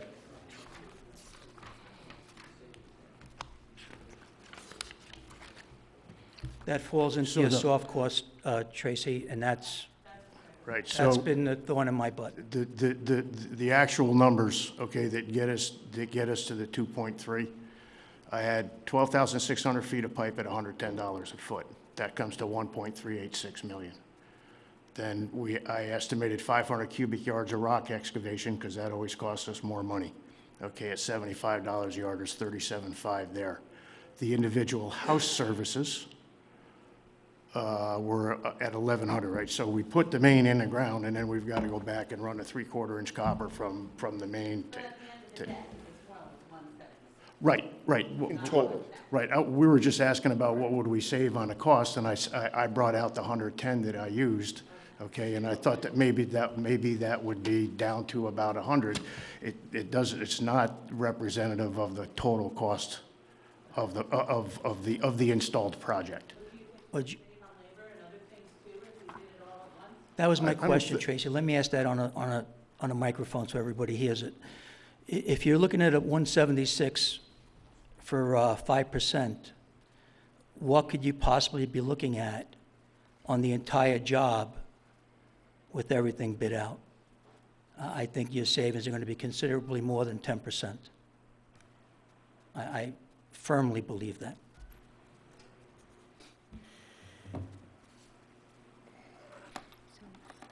Okay. About the phases. Yeah, Phase 1 is January, which is now. The current pipes, phase 2 is the. You know, you really have an emergency situation, because with that pipe, the inside, it's going to break down more than what it has in the past. And the longer you wait, the more that's going to crumble down on the inside of the pipes and get out into the rest of the district that you don't have any problem with. So Okay. you got to, Yeah, I agree. No, expedite but I don't this think whole anybody here thing. wants to wait. Right, no. Not, 5 people here do not want to wait. We don't want to wait, Charlie. We don't. Thank you. Yeah. Okay, is there anybody else, before we move forward with this? Everybody been heard that wants to be heard? Everybody speak? Okay. I'll make a motion to close the public Right. hearing. Yeah. Second? All right, motion made by Councilman Lupinacci, seconded by Councilwoman McDonough to close the public hearing. All those in favor? Aye. Aye. Okay, all right. The public hearing is closed at this time, so we do have 1A and 1B also that we're going to be acting on this evening. Good night, ladies and gentlemen. Good night. Thank you Good for night. being Thank you here. for Yeah. coming. Good night. So, Board, 1A on the agenda tonight is the public interest order in the matter of the increase and improvement of the facilities of Carmel Water District Number 2 in the town of Carmel. Councilman Schneider, would you please read Resolution 1A? This is a public interest order in the matter of the increase and improvement of facilities of Carmel Water District Number 2 in the town of Carmel, Putnam County, New York. Whereas the town board of the town of Carmel, Putnam County, New York, has caused to be prepared a map plan and report, including an estimate of cost pursuant to Section 202B of the town law relating to the increase and improvement of the facilities of Carmel Water District Number 2 in the town of Carmel, Putnam County, New York, now known as the Water District, being the planning, design, engineering, and the purchase and installation of approximately 13,000 linear feet of water main, including original furnishings, equipment, machinery, apparatus, appurtenances, and incidental improvements and expenses in connection therewith, at a maximum estimated cost of $2.3 million. And whereas at a meeting of said town board duly called and held on December 20th, 2017, an order was duly adopted by it and entered in the minutes specifying the said town board would meet to consider the increase and improvement of facilities of said water district at a maximum estimated cost of $2.3 million, and to hear all persons interested in the subject thereof concerning the same of the town hall in Mahopac, New York, in said town on January 10, 2018, at 7:00 p.m. prevailing time, and whereas said public notice, and whereas said notice of public hearing was duly published and posted by the town clerk as required by law, and whereas a public hearing was duly held at the time and place set forth in said notice, at which all persons desired to be heard were duly heard, now therefore be it ordered by the town board of the town of Carmel, Putnam County, New York, as follows. Section 1, upon the evidence given at the aforesaid public hearing, it is hereby found and determined that it is in the public interest to make the increase and improvement of the facilities of Carmel Water District Number 2 in the town of Carmel, Putnam County, New York, consisting of the purchase and installation of approximately 13,000 linear feet of water main, including original furnishings, equipment, machinery, apparatus, appurtenances, and incidental improvements and expenses in connection therewith at a maximum estimated cost of $2.3 million. Section 2, this order shall take effect immediately. I offer the resolution as read. Second. Okay, offered by Councilman Schneider, seconded by Councilman Lupinacci. Roll call vote? Councilman Borelli? Yes. Councilman Schneider? Yes. Councilman Lupinacci? Yes. Councilwoman McDonough? Yes. Supervisor Schmidt? Yes. Motion carried. Okay, the next resolution, 1B, is a resolution authorizing the issuance of $2,300,000 in bonds of the town of Carmel, Putnam County, New York, to pay for the cost of the increase and improvement of the facilities of Carmel Water District Number 2 in the town of Carmel, Putnam County, New York. Councilman Lupinacci, would you read 1B, please? Sure. This is a resolution authorizing borrowing up to $2.3 million for improvements of facilities of Carmel Water District Number 2 for design, engineering, purchase, and installation of approximately 13,000 linear feet of water main, including original furnishings, equipment, machinery, improvements, with a maximum useful life of 40 years. Sure, right there. Whereas at the meeting of said town board duly called and held on December 20th, 2017, an order was duly adopted by it and entered into the minutes specifying the said town board would meet to consider an increase in improvements of facilities of said water district at a maximum estimated cost of $2.3 million, and to hear all persons interested in subject therefore concerning the same at the town hall in Mahopac, New York, in said town on January 10th, 2018 at 7:00 p.m. prevailing time. I offer this resolution. I'm so sorry. I just want you to read the seeker, if you would, please. Which, whereas in the front, Just read the on the whole first thing. page. You see the seeker right here? Whereas the capital project hereinafter described as proposed has been determined to be a Type 2 action pursuant to the regulations of the New York State Department of Environmental Conservation, pursuant to the New York New York Environmental Quality Review Act, which as such the regulations provide will not have any significant adverse effects on the environment. Now you can offer this read and pre-filed. Now I offer this resolution as pre-filed with Ann Spofford, Town Clerk, and as read. Seconded. Okay, offered by Councilman Lupinacci, seconded by Councilman Schneider. Roll call vote. Councilman Borelli? Yes, yes on borrowing the money. I'll bring out my points on where it should be spent next week. Councilman Schneider? Yes, and I believe that it has to be done in phases. This should not be the end of our discussions on Water District 2. Councilman Lupinacci? Yes. Councilwoman McDonough? Yes, as long as we continue with the phases. And Supervisor Schmidt? Yes. My agreed with Councilman Schneider, Councilman McDonough, and Councilman Borelli. Yes, motion carried. 5-0. Okay. Motion Thank to you. close, Yeah, well, yeah. We got to open the work session. right, Yeah, motion to close. to close the voting. Yes, make a motion to close the voting meeting. So moved. So moved by Councilman Lupinacci. Second? Seconded by Councilwoman McDonough. All those in favor? Aye. I need- 5-minute recess? You want to take a 5-minute recess? We Yeah, could. let's It's been a take couple 5 hours. minutes. We're going to take a 5-minute recess. We'll be right back. Hold the tape.